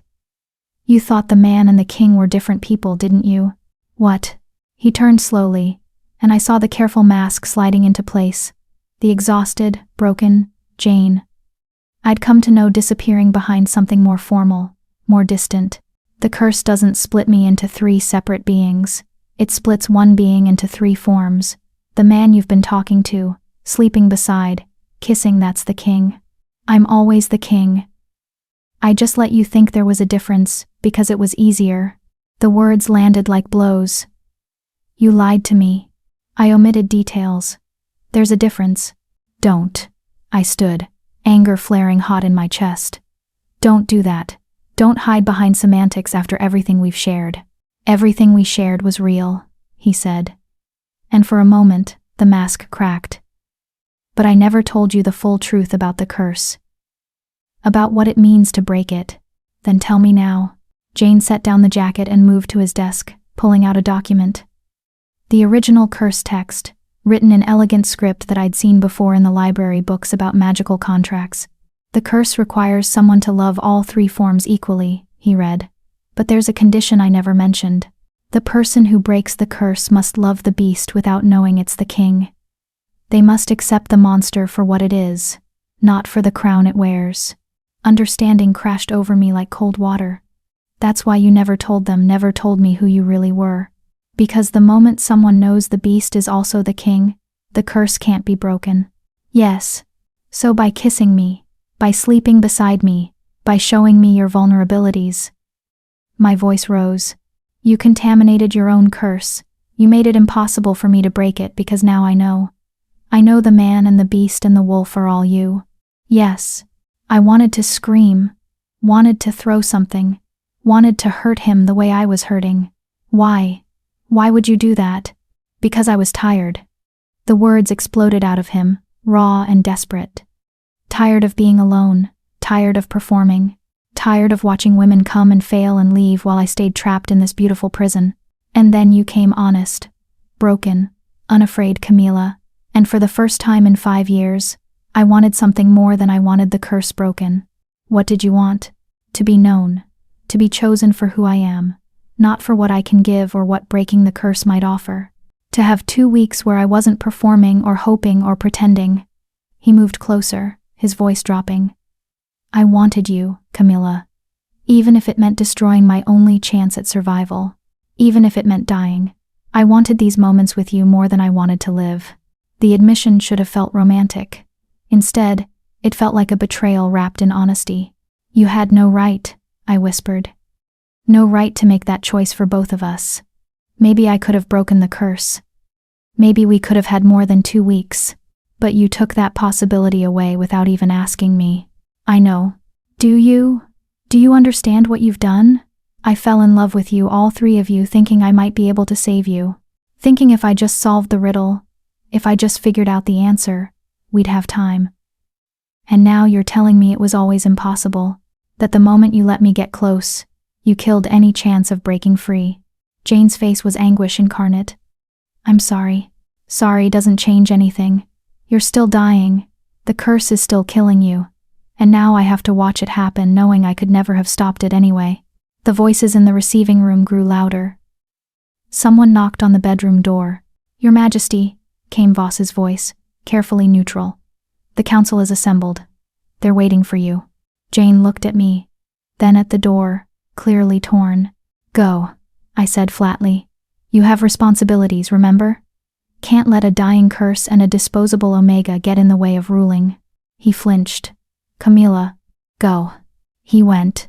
I stood alone in the bedroom, surrounded by the evidence of our 2 weeks together. His shirt that I'd been wearing as a nightgown. The books I'd been reading stacked on the nightstand. The indent in the pillow where his head had rested beside mine. And I understood, with devastating clarity, what the riddle had been asking all along. I am given freely but cannot be taken. I am broken by speaking, and kept by silence. I bind without chains, and free without keys. A promise. The answer was a promise. I'd been so close, had felt it hovering just beyond reach, but I'd been thinking about it wrong. I'd been trying to solve it like a puzzle, like something that could be figured out through logic and research. But the riddle wasn't about logic. It was about what Jane and I had been building together. A promise unspoken that we would choose each other, would stay despite the impossibility, would love without guarantee or reward. The promise had been given freely. Both of us offering ourselves without coercion or expectation. It would be broken by speaking, by voicing it, making it official, turning it into something contractual rather than chosen. It was kept by silence, by showing up day after day, by holding each other, by choosing presence over words. It bound without chains, tied us together through choice, not obligation. It freed without keys, liberated us from loneliness, from shame, from the prisons we'd built around our hearts. A promise. The answer was a promise, and I'd been living inside of it for 2 weeks without realizing. I walked into the receiving room. Voss stood near the door with 3 council members, older wolves in formal attire, who looked at me with barely concealed disdain. Jane was dressed now in full royal regalia, looking every inch the king and nothing like the man who'd held me while I cried. Miss Perez, Voss said carefully. I'm afraid the king will be occupied with council business for most of the day. Perhaps you'd like to. I solved the riddle, I interrupted. Everyone went still. Jane's head snapped toward me. What? The riddle. I know the answer. I walked toward him, ignoring the council members' shocked expressions. It's a promise. The answer is a promise. One of the council members, an older woman with silver hair, gasped. She solved it? After 347 failures, this wolfless Omega solved it? Everyone out, Jane said quietly. Your Majesty, the council session. Out. Now. They left quickly, Voss ushering them through the door with apologetic murmurs. When we were alone, Jane turned to face me fully. You're right, he said. The answer is a promise. I know, but it doesn't matter. His voice was hollow. You knowing the answer doesn't break the curse. The curse requires you to love the beast without knowing he's the king. You know now. So even if you have the answer, even if everything else aligned perfectly, the fundamental condition can't be met. Because you told me the truth. Because I was selfish and weak and wanted you more than I wanted to survive. I should have been angry. Should have raged at him for ruining everything. Instead, I found myself asking, do you regret it? These 2 weeks? Jane looked at me like I'd stabbed him. How can you even ask that? Because you're dying, Jane. And if you regret what we had, if you wish you'd kept your distance and maintained the chance to break the curse, then at least your death would mean something. At least the sacrifice would have purpose. I don't regret a single moment. He crossed the distance between us, cupping my face in his hands.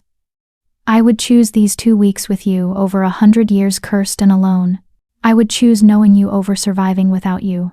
That's not noble or romantic, it's just true. Then why do I have to leave? His hands dropped. What? You heard me. Why do I have to leave? The curse can't be broken, fine. You're dying, I knew that from the start. So why can't I stay? Why can't I be here with you for however long you have left? Because watching me will destroy you. And leaving will destroy me faster. I grabbed his hands, holding them tight. You gave me 2 weeks of being chosen, of mattering, of being seen as more than my failures and limitations. You think I can go back to normal life after that? You think I can just walk away and pretend none of this happened? You have to. Camila, the transformations are getting worse. Soon the beast won't transform back into the man. The curse will trap me in that form permanently. And then, his voice broke, then I'll lose my mind, become truly monstrous. And I won't risk you being here when that happens. That's my choice to make, not yours. No, his voice went hard, taking on the formal tone of a king issuing an edict. As the Alpha King, I'm ordering you to leave these chambers. Your family's debt is forgiven. You're free to go wherever you want, build whatever life you choose. But you can't stay here. You're really doing this? You're going to order me away? I'm going to protect you, even from yourself. He stepped back, and I saw him physically withdraw, becoming the king again, burying the man I loved beneath layers of duty and control. Voss will escort you from the palace. You'll be given funds to start fresh somewhere, anywhere but here. I could refuse. I could just stay in the palace. You can't physically remove me. I could. I won't. Because I promised I'd never force you. But Camila, his voice softened for just a moment, please don't make this harder than it already is. Let me protect you this one time. Let me do this one good thing before the curse takes everything. I wanted to fight, wanted to argue and scream and refuse to leave, but I looked at his face at the exhaustion and pain and desperate love written there, and I understood. He wasn't protecting me from watching him die. He was protecting himself from the guilt of making me watch. Fine, I said, the word tasting like poison. I'll leave. Relief and devastation warred across his expression. Thank you. But Jane, when you're alone, when the beast takes over and you lose yourself to the curse, remember this. I chose you. I chose all 3 of you. And nothing, not curses or death or king's orders, will change that. You mattered to me. You still matter. And you'll matter even after you're gone. I walked toward the door before he could respond. Voss was waiting outside, his expression carefully neutral but his eyes sympathetic. Miss Perez, he said gently, I'll arrange transportation and… Just get me out of here, I interrupted. Now, before I change my mind and do something stupid like stay. He nodded and led me down the corridor. I didn't look back, didn't let myself think about Jane standing alone in those chambers. Didn't let myself imagine the wolf searching for me at nightfall and not understanding where I'd gone. I just walked forward, each step taking me further from the only place I'd ever felt like I belonged. Chapter 7. The Cage of Freedom. Voss gave me enough gold to start over anywhere in the kingdom. I chose the border town of Millbrook, small, quiet, far enough from the capital that no one would recognize me as the Omega who'd spent 2 weeks with the cursed king, far enough that I could pretend to be someone else entirely. The cottage Voss helped me secure was perfect. Stone walls, a thatched roof, windows that overlooked a meadow where wildflowers grew in riotous color. Inside, there was a fireplace, a comfortable bed, and because Voss understood me better than I'd realized, an entire room that could serve as a library. He'd even arranged for books to be delivered. Dozens of them, carefully selected, based on the volumes I'd been reading in Jane's chambers. His Majesty wanted you to be comfortable, Voss had said as he supervised the delivery. He asked me to ensure you had everything you might need. Except him, I'd replied. Voss's expression had been unbearably sad. Yes, except him. That was 3 months ago. Or maybe it was 4. Time moved strangely here too, but in the opposite way, from Jane's chambers. Days dragged by with aching slowness. Weeks felt like years. Months felt like lifetimes. I had everything I'd ever dreamed of as a girl. Freedom, books, peace, no one to call me expendable or worthless or broken. The townspeople left me alone, accepting the story that I was a widow seeking solitude. No one questioned why I had no pack, no family, no connections. I was completely, perfectly alone, and it was destroying me. I tried to read, but the words blurred together. Tried to write, but my thoughts tangled into knots. Tried to garden, to cook, to exist in this beautiful cage I'd been given, and failed at all of it. Because every morning I woke up reaching for someone who wasn't there. Every evening I sat by the window, waiting for transformations that would never come. Every night I dreamed of dark fur and gentle claws, and a voice that growled, "Little Omega," like it was the most precious name in the world. I was free, and freedom, I learned, was just another word for loneliness, when the person you loved was dying somewhere you couldn't reach. I tried to get information about Jane, carefully, obliquely, asking merchants who came through town if they'd heard news from the capital.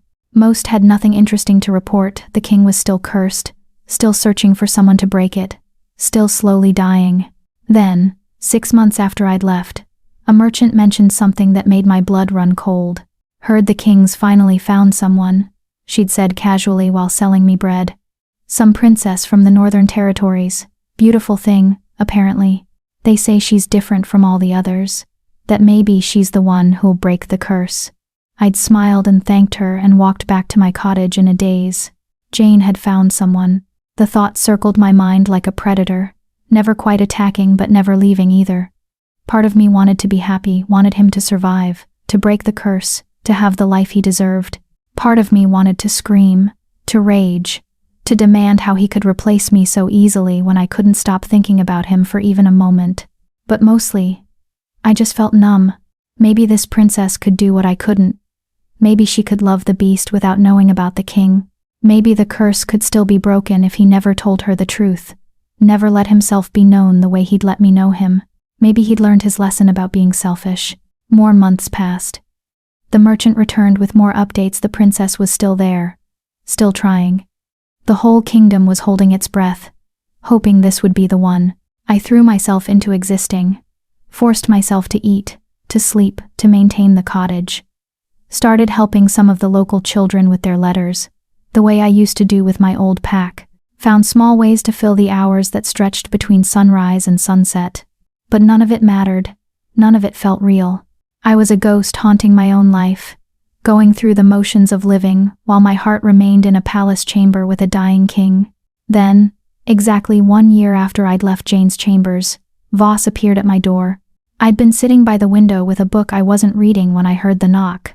For one wild, impossible moment, I thought it might be Jane, that he'd come to tell me the curse was broken, or that he was dying and wanted to see me one last time, or that he'd made a terrible mistake and needed me back. But it was just Voss, older looking than I remembered, the lines around his eyes deeper with exhaustion or grief. "Miss Perez," he said quietly. "May I come in?" I let him in, offered tea I didn't have the energy to make, and waited. "The king is getting married," Voss said without preamble. 3 weeks from now. The princess from the Northern Territories. The words landed like blows, even though I'd been expecting them, preparing for them. So, she broke the curse? My voice sounded distant, mechanical.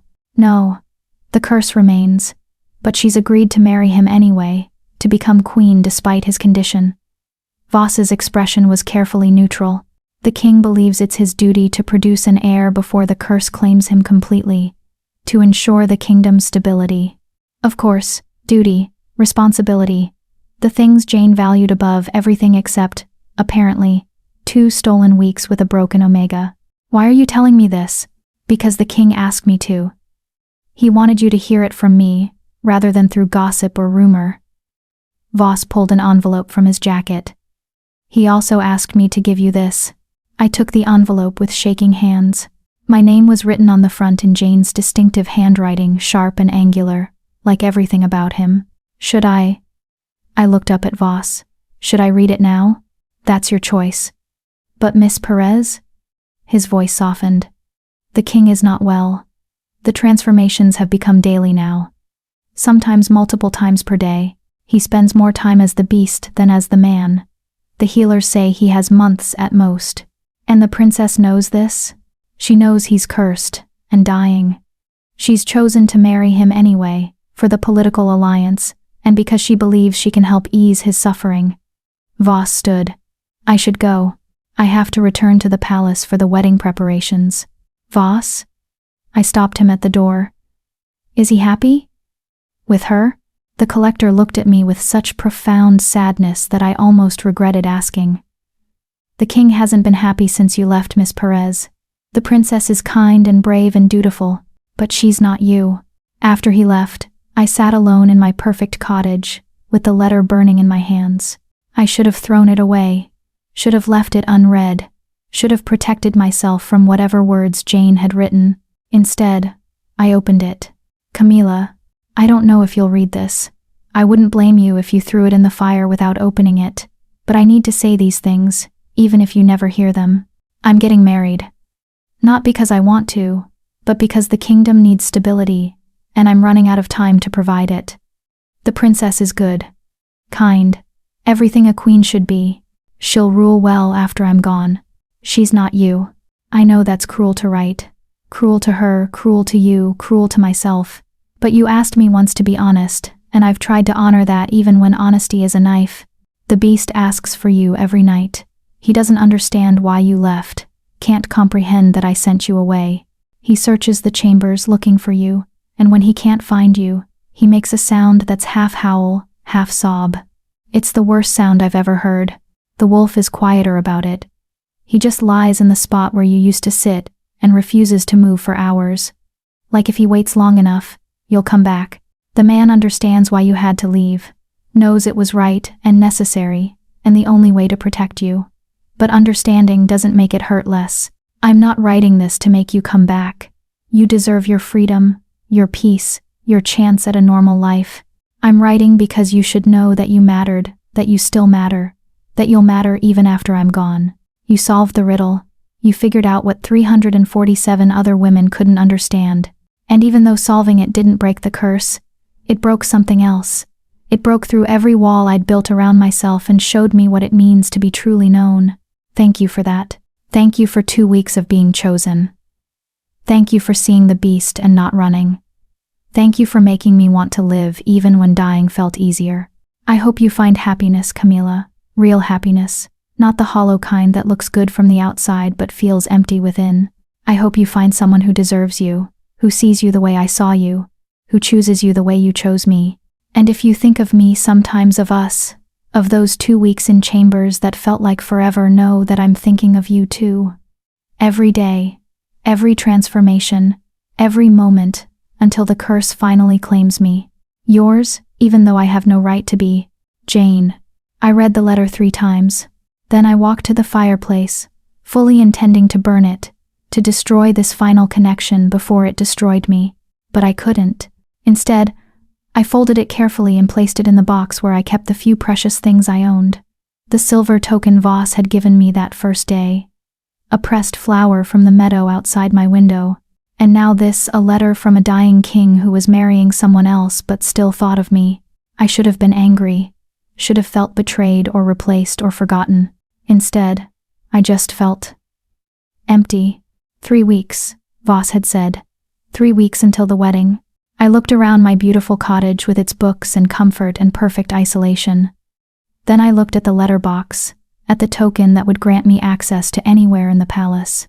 And I made a decision. I couldn't stay here, hollow and half alive, while Jane married someone else.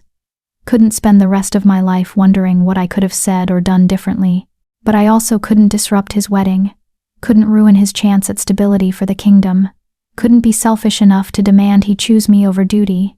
So I'd do something in between. I'd go to the wedding, not to object or interfere, but to witness, to see him one last time, to let myself feel whatever I needed to feel, and then finally, let him go. It was probably stupid, definitely painful, absolutely, completely foolish, but Jane had taught me something during those 2 weeks together. That choosing connection, even when it hurt, even when it was doomed, even when it made no logical sense, was sometimes the bravest thing a person could do. So I'd be brave one more time.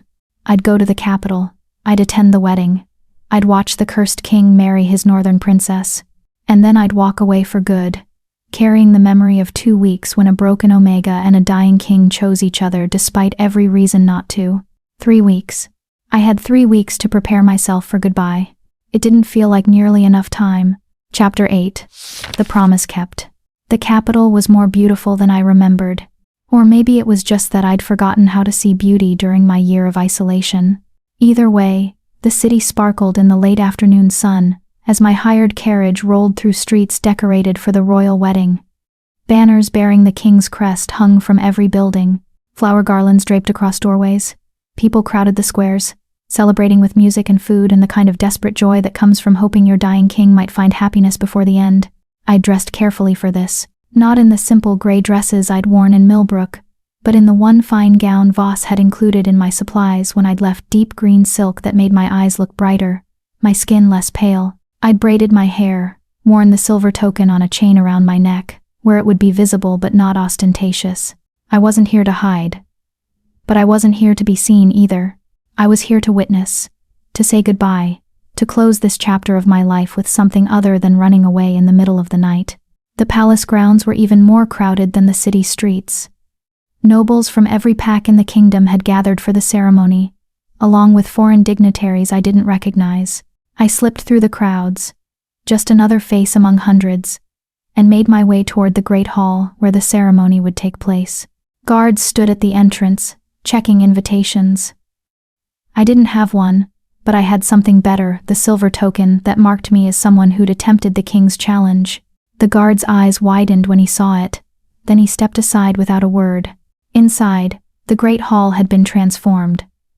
White flowers everywhere, roses and lilies and delicate blooms I couldn't name. Candles lined the aisles, their flames dancing in the slight breeze from the open windows. Seats filled with wolves in their finest clothes, all watching the front where an elaborate altar had been constructed. And standing at that altar, looking like death pretending to be alive, was Jane. My breath caught. He was in full royal regalia, dark suit with silver embroidery, crown catching the light, every inch the powerful Alpha King. But I could see what others probably missed, the way he held himself too carefully, like moving hurt, the tension in his shoulders, the shadows under his eyes that spoke of sleepless nights and constant pain. He was dying, visibly, obviously dying, and everyone was pretending not to notice. I found a seat near the back, tucked into a corner where I could see but wouldn't be immediately visible. My heart hammered against my ribs as music began to play the processional march that meant the bride was coming. The doors at the back of the hall opened, and the princess entered. She was beautiful. Of course she was. Long blonde hair woven with flowers, a dress that probably cost more than my cottage, and a face that belonged in fairy tales. She walked with grace and confidence, smiling at the assembled nobles like she was born for this moment. She looked perfect for the role of queen. She looked nothing like me. I watched her walk down the aisle toward Jane, watched him take her hand when she reached him, watched them turn to face the officiant who would bind them together in marriage. My chest ached with something too complex to name: grief and acceptance and love and loss all tangled together. The officiant began speaking about duty and honor and the sacred bonds of matehood. The words washed over me, meaningless sounds that couldn't touch the roaring in my ears. This was it. The moment Jane became someone else's. The moment our 2 weeks together became just a memory. A footnote in his life before he found someone more suitable. I should leave. Should slip out before the ceremony finished, before anyone noticed me, before I had to watch them kiss and seal their bond. But I'd promised myself I'd witness this. So I stayed. The officiant was asking for objections, the traditional moment where anyone who opposed the union could speak or forever hold their peace. No one spoke. Of course no one spoke. This was a political marriage. A duty fulfilled. A dying king trying to secure his kingdom's future. Then by the power vested in me by the moon goddess and the wolf council, I declare. The windows shattered. Glass exploded inward as wolves in black tactical gear crashed through, landing in the aisle with weapons drawn. Crossbows loaded with what I immediately recognized as silver-tipped bolts. Blades coated in wolfsbane. Everything designed to kill werewolves quickly and efficiently. Assassins. Chaos erupted. Nobles screamed and scattered. Guards rushed forward, shifting into their wolf forms mid-stride. The princess stumbled backward, her perfect composure shattering as one of the assassins grabbed her, using her as a shield. And Jane. Jane moved like lightning, shifting partially not into the wolf, but into something in between, the beast emerging in public for the first time, all claws and fury and protective rage. But there were too many assassins, too many silver weapons. I watched in horror as one of them aimed a crossbow directly at Jane's chest, the bolt gleaming with poisoned silver. I didn't think. I ran, pushed through the panicked crowd, leaped over an overturned chair, and threw myself between Jane and the assassin just as the bolt released. Pain exploded in my shoulder as silver pierced flesh. I gasped, stumbling, and felt Jane's arms catch me before I could fall. "Camilla?" His voice was half human, half beast, full of shock and horror. "What are you? You shouldn't be here." "Shut up," I managed through gritted teeth. "And fight," the beast snarled, laying me carefully on the floor, before launching himself at the assassins with renewed fury. I watched through dimming vision as he tore through them, as palace guards rallied around him, as the attack that should have killed the king instead became a massacre of those foolish enough to threaten him. The princess was pulled to safety by her own guards. The assassins were subdued or killed. And through it all, I lay on the marble floor with silver burning through my veins, thinking distantly that this was not how I'd planned to say goodbye. When the fighting stopped, Jane was back at my side immediately. Still in beast form, his clawed hands surprisingly gentle as they touched my face. "Why?" he growled. "Why would you do that?" "Because I love you," I said simply. The words came easily now, when they didn't matter anymore. When the silver was spreading through my system, and everything was going fuzzy at the edges. "All three of you. I've loved you since you held me while I cried. And I wasn't going to watch you die when I could prevent it. You're dying now instead. Better me than you." I smiled, tasting blood. "At least this way, one of us gets to survive." "No." The word was a command and a plea. "Camila, stay with me. Don't you dare leave me like this." "Not my choice," I whispered. "Silver. It's already in my heart." Someone was shouting for healers. Voss's voice cutting through the chaos, demanding help, demanding miracles. But I could feel my body shutting down. Could feel the silver doing what it was designed to do: kill werewolves quickly and efficiently. Except I wasn't a werewolf. I was just a broken omega who'd never shifted, who'd never had a wolf to lose. Maybe that was why it hurt so much worse. Jane's form began to shift, beast receding, man emerging. He gathered me into his arms, holding me against his chest like he could keep me alive through proximity alone. "I can't lose you," he said, and his voice was breaking. "Not like this. Not after finally having you here again." "You're marrying someone else," I pointed out. "You already lost me. I never wanted her. I only wanted you. The marriage was duty, politics, everything I thought mattered more than happiness. But, seeing you here," his voice cracked, I would have stopped the ceremony, would have chosen you over duty, over the kingdom, over everything. If I'd known you were here, I would have chosen you. Something warm bloomed in my chest, fighting against the cold spread of silver. Really? Really? Camila, I love you. I've loved you since you asked permission to sit in your own receiving room, since you stayed when you should have run, since you solved a riddle that 347 women couldn't solve because you understood what I was really asking. A promise, I whispered. The answer was a promise. Yes, the promise to choose each other, to stay even when staying is hard, to love without guarantee or reward. His tears fell onto my face, mixing with my own. You kept that promise. Even when I sent you away, even when I told you I was marrying someone else, you kept it. You came here to witness my wedding just so you could see me one more time. Kind of pathetic, right? Kind of brave. He pressed his forehead to mine. Camila, listen to me. The curse doesn't matter, can't be broken. You told me I was wrong. He pulled back enough to look at me, and I saw something shift in his expression. Understanding, hope, terrible, beautiful hope. The curse required someone to love the beast without knowing he was the king. But what if that was never the real condition?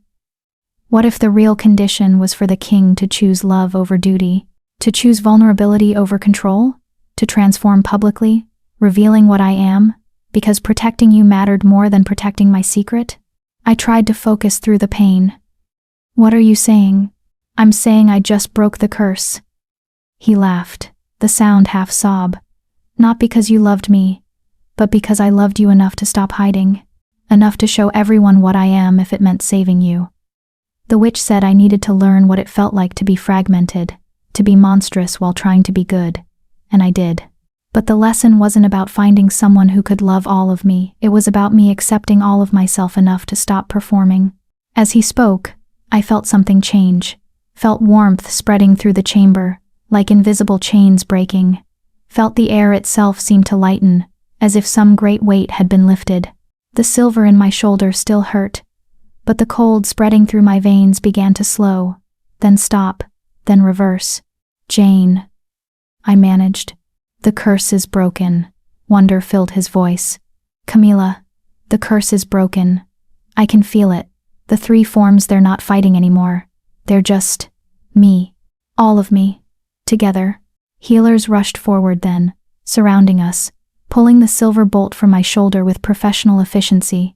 Someone pressed a cloth soaked in what smelled like healing herbs against the wound. Someone else forced a bitter liquid down my throat that burned but pushed back the poison. Through it all, Jane held me, refusing to let go even when the healers tried to move him aside. I've got you. He kept saying. I've got you. And I'm never letting go again. What about the princess? I asked when I could breathe again without pain lancing through my chest. What about her? You were in the middle of marrying her. Jane actually smiled. I was in the middle of making the biggest mistake of my life. And then, you ridiculous, brave, impossible, you threw yourself in front of a crossbow bolt and reminded me what actually matters. So you're not getting married? Oh, I'm getting married. His smile widened. Just not to her. Jane, Camila Perez, will you marry me? He said it loudly enough that half the hall could hear despite the chaos of assassination cleanup.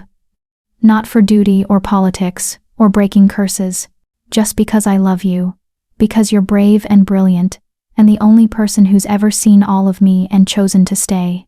Because 2 weeks with you was worth more than a lifetime without you. Because, yes, I interrupted. Obviously yes, but you should probably ask the princess if she minds you canceling the wedding she just almost died attending. I'll compensate her kingdom generously for the diplomatic embarrassment, he said, completely serious. I'm the king. I can do that. That's a terrible abuse of power. Are you going to stop me? I looked at him, at this man who'd been willing to die alone rather than risk me, who'd just broken a 5-year curse because loving me mattered more than hiding, who was holding me like I was something precious and irreplaceable. No, I said. I'm going to marry you instead. The healers finally managed to pull us apart long enough to properly treat my wound. The silver had done damage, but not permanent damage. I'd live, they assured us. though I'd need rest and monitoring for the next few days. Voss appeared at Jane's shoulder, looking harried but somehow also pleased. Your Majesty, the assassins have been subdued. The princess has been escorted to safety and sends her, understanding. The council is demanding explanations. And approximately 300 nobles just watched you transform into a beast in the middle of your wedding ceremony. Let them talk, Jane said. Summon the council to the throne room. I'll address everyone at once. And Miss Perez? Will be with me. Always. That's not negotiable. Voss's smile was small but genuine. As you wish, Your Majesty. An hour later, I stood beside Jane in the throne room, my shoulder bandaged but the pain manageable. The council was assembled, along with various nobles, foreign dignitaries, and standing off to one side, looking remarkably composed for someone whose wedding had just been attacked, the northern princess. Jane's hand held mine, our fingers laced together in front of everyone. He'd changed out of his wedding clothes into something more practical, and I noticed that he moved differently now. More fluid, more whole. Like the three forms had finally integrated into one complete person. By now you've all heard rumors about the curse, Jane began, his voice carrying through the chamber with natural authority. That I could transform into 3 different forms, that I was searching for someone to break it. That 347 women tried and failed. Murmurs of agreement rippled through the crowd. What you haven't heard is why the curse was cast, or what it really meant, or why it took 5 years to break. He looked directly at the assembled council members. The witch who cursed me did so because I chose political expedience over compassion. I refused her sanctuary because protecting her would have caused problems for the kingdom. It was the right decision for a king, but it was the wrong decision for a person. He paused, letting that sink in. The curse split me into 3 forms to show me what it feels like to be fragmented, to be seen as monstrous while trying to do good, to have pieces of yourself at war with each other. For 5 years, I've been trying to find someone who could love all 3 forms equally, who could accept the beast, the wolf, and the man. His grip on my hand tightened. But that was never what the curse required. The curse required me to accept myself, to stop hiding behind duty and control and perfect performance, to be vulnerable enough to show people who I really am, even if it meant being rejected or feared. He looked at me then, his expression full of love and gratitude. This woman, Camila Perez, threw herself in front of an assassin's bolt meant for me, and in that moment, I realized I'd rather transform publicly, reveal what I am to everyone watching, than let her die while I maintained my secret. I chose love over control, vulnerability over power, and that, he turned back to the council, that is what broke the curse. The throne room was utterly silent. Then one council member, the older woman with silver hair who'd been shocked when I solved the riddle, stood up.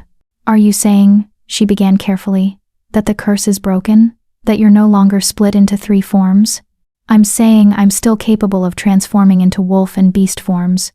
But they're not separate beings anymore. They're just aspects of who I am, integrated and whole. Jane pulled me closer to his side. And I'm saying that I've found my queen. Not through a challenge or political arrangement, but through choice. Mutual, freely given choice. She has no pack. Another council member protested. No wolf. No political connections. She's the woman who solved the riddle 347 others couldn't solve. Jane interrupted, his voice going cold. She's the woman who saw me at my worst and chose to stay. She's the woman who just took a silver bolt meant for me without hesitation.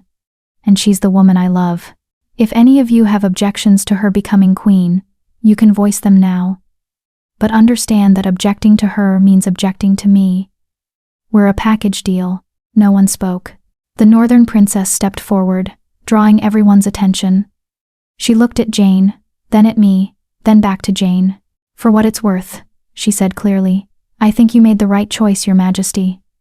I came here out of duty, prepared to marry a dying king for political alliance, but watching you transform to protect her. She smiled. That's the kind of love people write songs about. I won't stand in the way of it. Jane bowed to her, respect in every line of his body. Thank you, Your Highness. Your kingdom will be compensated for. Keep your compensation, she interrupted. Just invite me to the actual wedding. I want to see how this story ends. The tension in the room broke. People laughed, the sound releasing some of the pressure that had been building. The council members exchanged glances, then one by one began to nod their acceptance. Very well, the silver-haired woman said, though she didn't look entirely happy about it.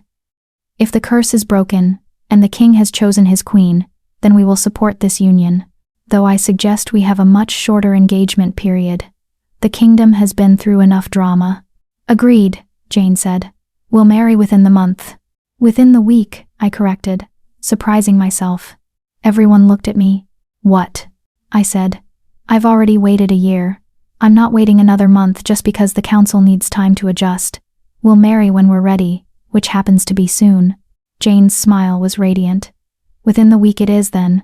Later, after the council had dispersed and the nobles had left, and the chaos of the day had finally settled into something resembling calm, Jane and I found ourselves back in his chambers. The same rooms where we'd spent 2 weeks falling in love. The same windows overlooking the capital. The same bed where we'd slept tangled together while time moved at its own strange pace. I can't believe you came to the wedding, Jane said, pulling me down to sit beside him on the bed. What were you thinking? That I needed to say goodbye. That I couldn't spend the rest of my life wondering what if. That maybe I'm as foolish as you are when it comes to choosing connection over safety. Foolish, he agreed. Completely foolish. He kissed me softly, carefully, like I might break.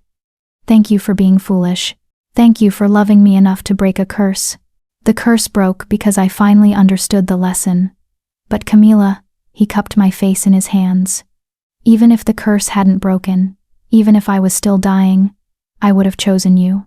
Would have stopped that wedding the moment I knew you were there. Would have spent whatever time I had left with you instead of trying to do the responsible thing. That's terrible leadership. Probably, but I'm learning that being a good king doesn't mean sacrificing everything personal for duty. Sometimes it means choosing love and letting that make you stronger. I leaned into him, feeling his warmth, his wholeness, the way his heartbeat was steady and strong instead of erratic and failing. The riddle, I said quietly. You never told me if I was right. If a promise was really the answer. You were right. He pulled the original riddle paper from his desk drawer, the same one I'd tried to solve a year ago. The answer is a promise. But not just any promise.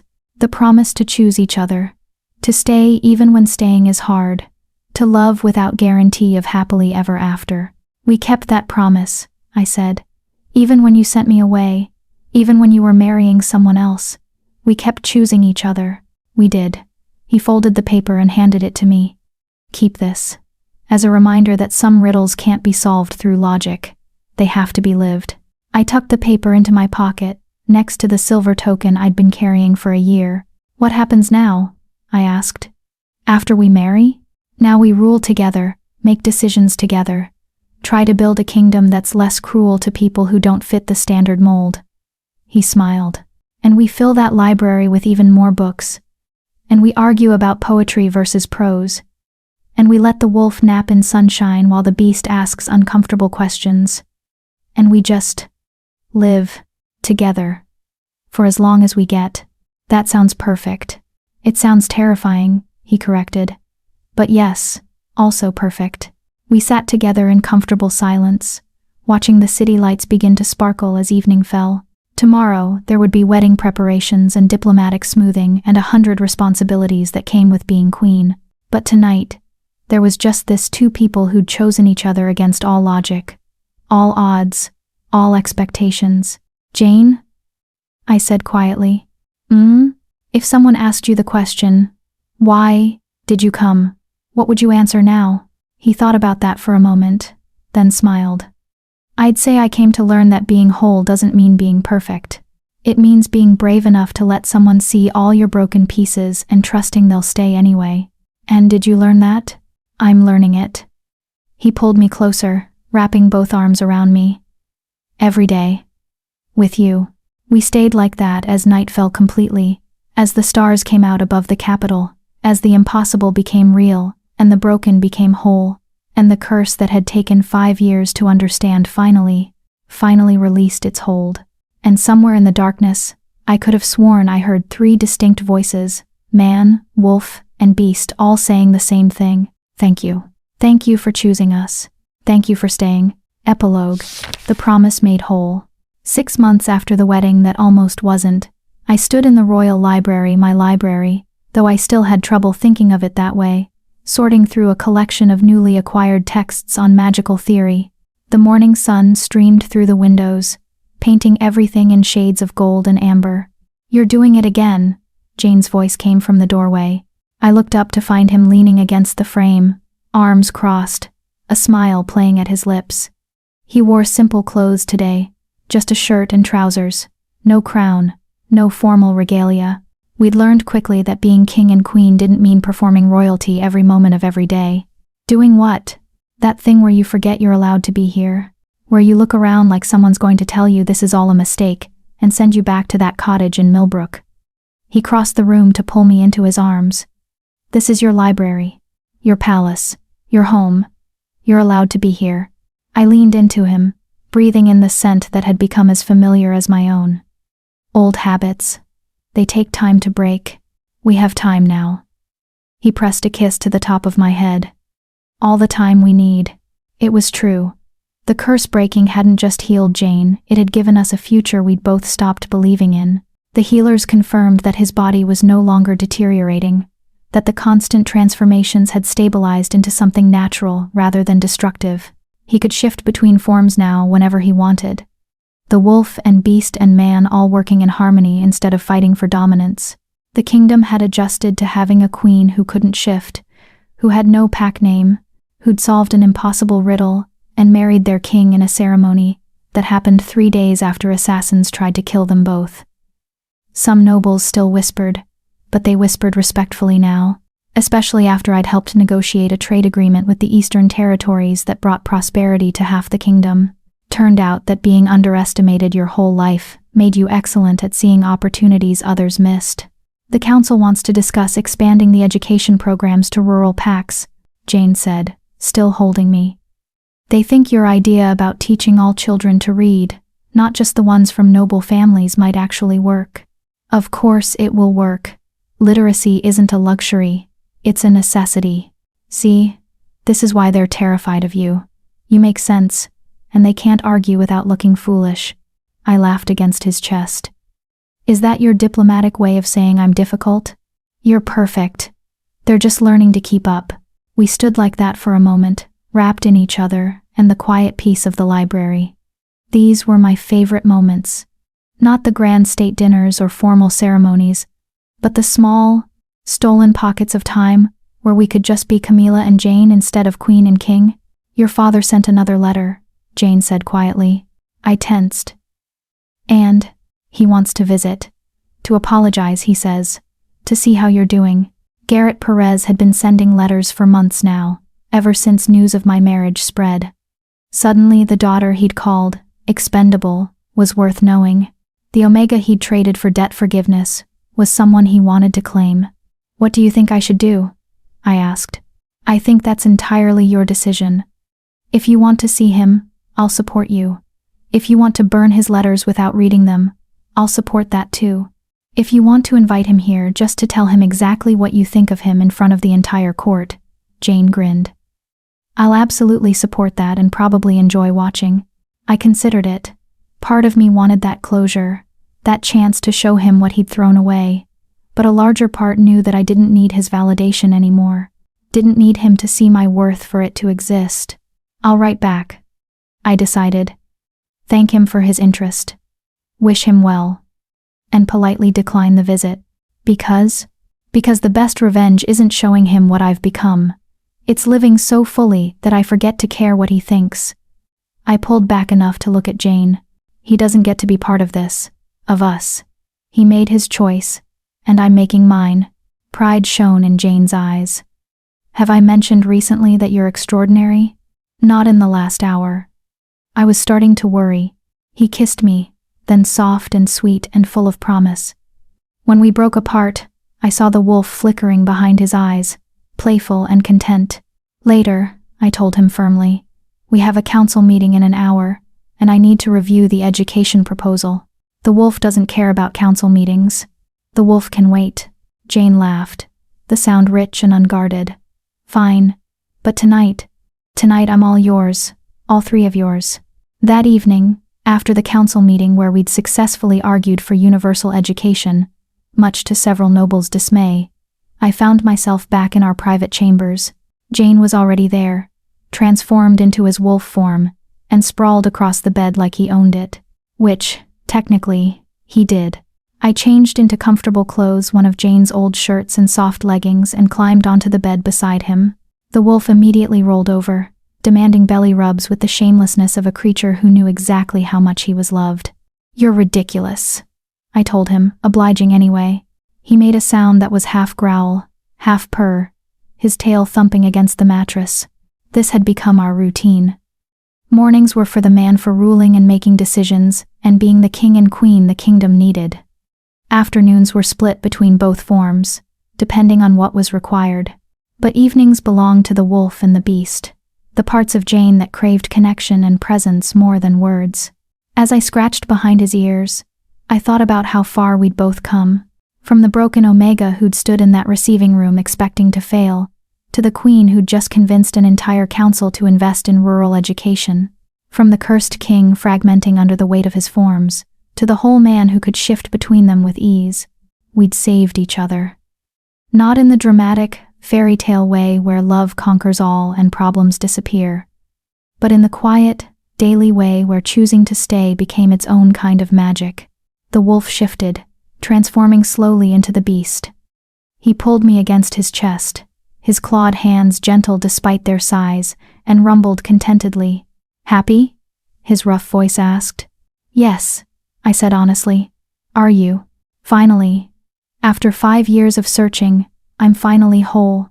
Finally home." The beast's hand moved to tangle in my hair, a gesture that had become habitual for all three forms. "Thank you for staying, little Omega. Thank you for seeing us when everyone else looked away.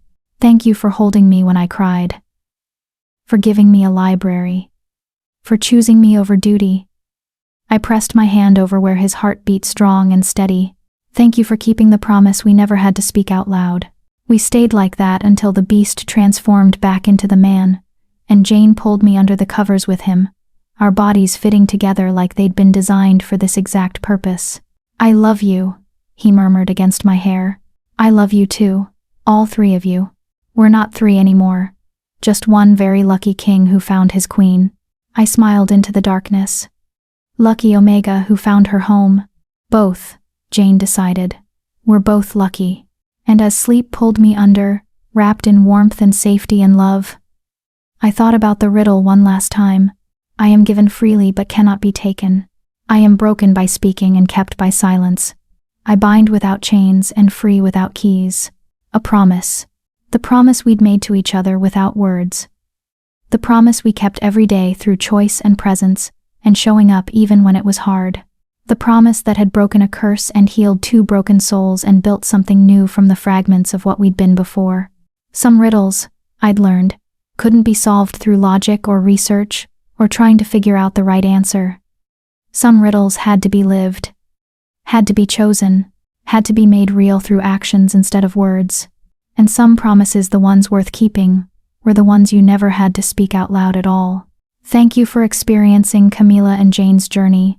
If this story of riddles that must be lived, promises kept in silence, and 2 fractured souls finding wholeness together resonated with you, the complete novel Rejected by the Alpha, by Clarissa B.C., is available now.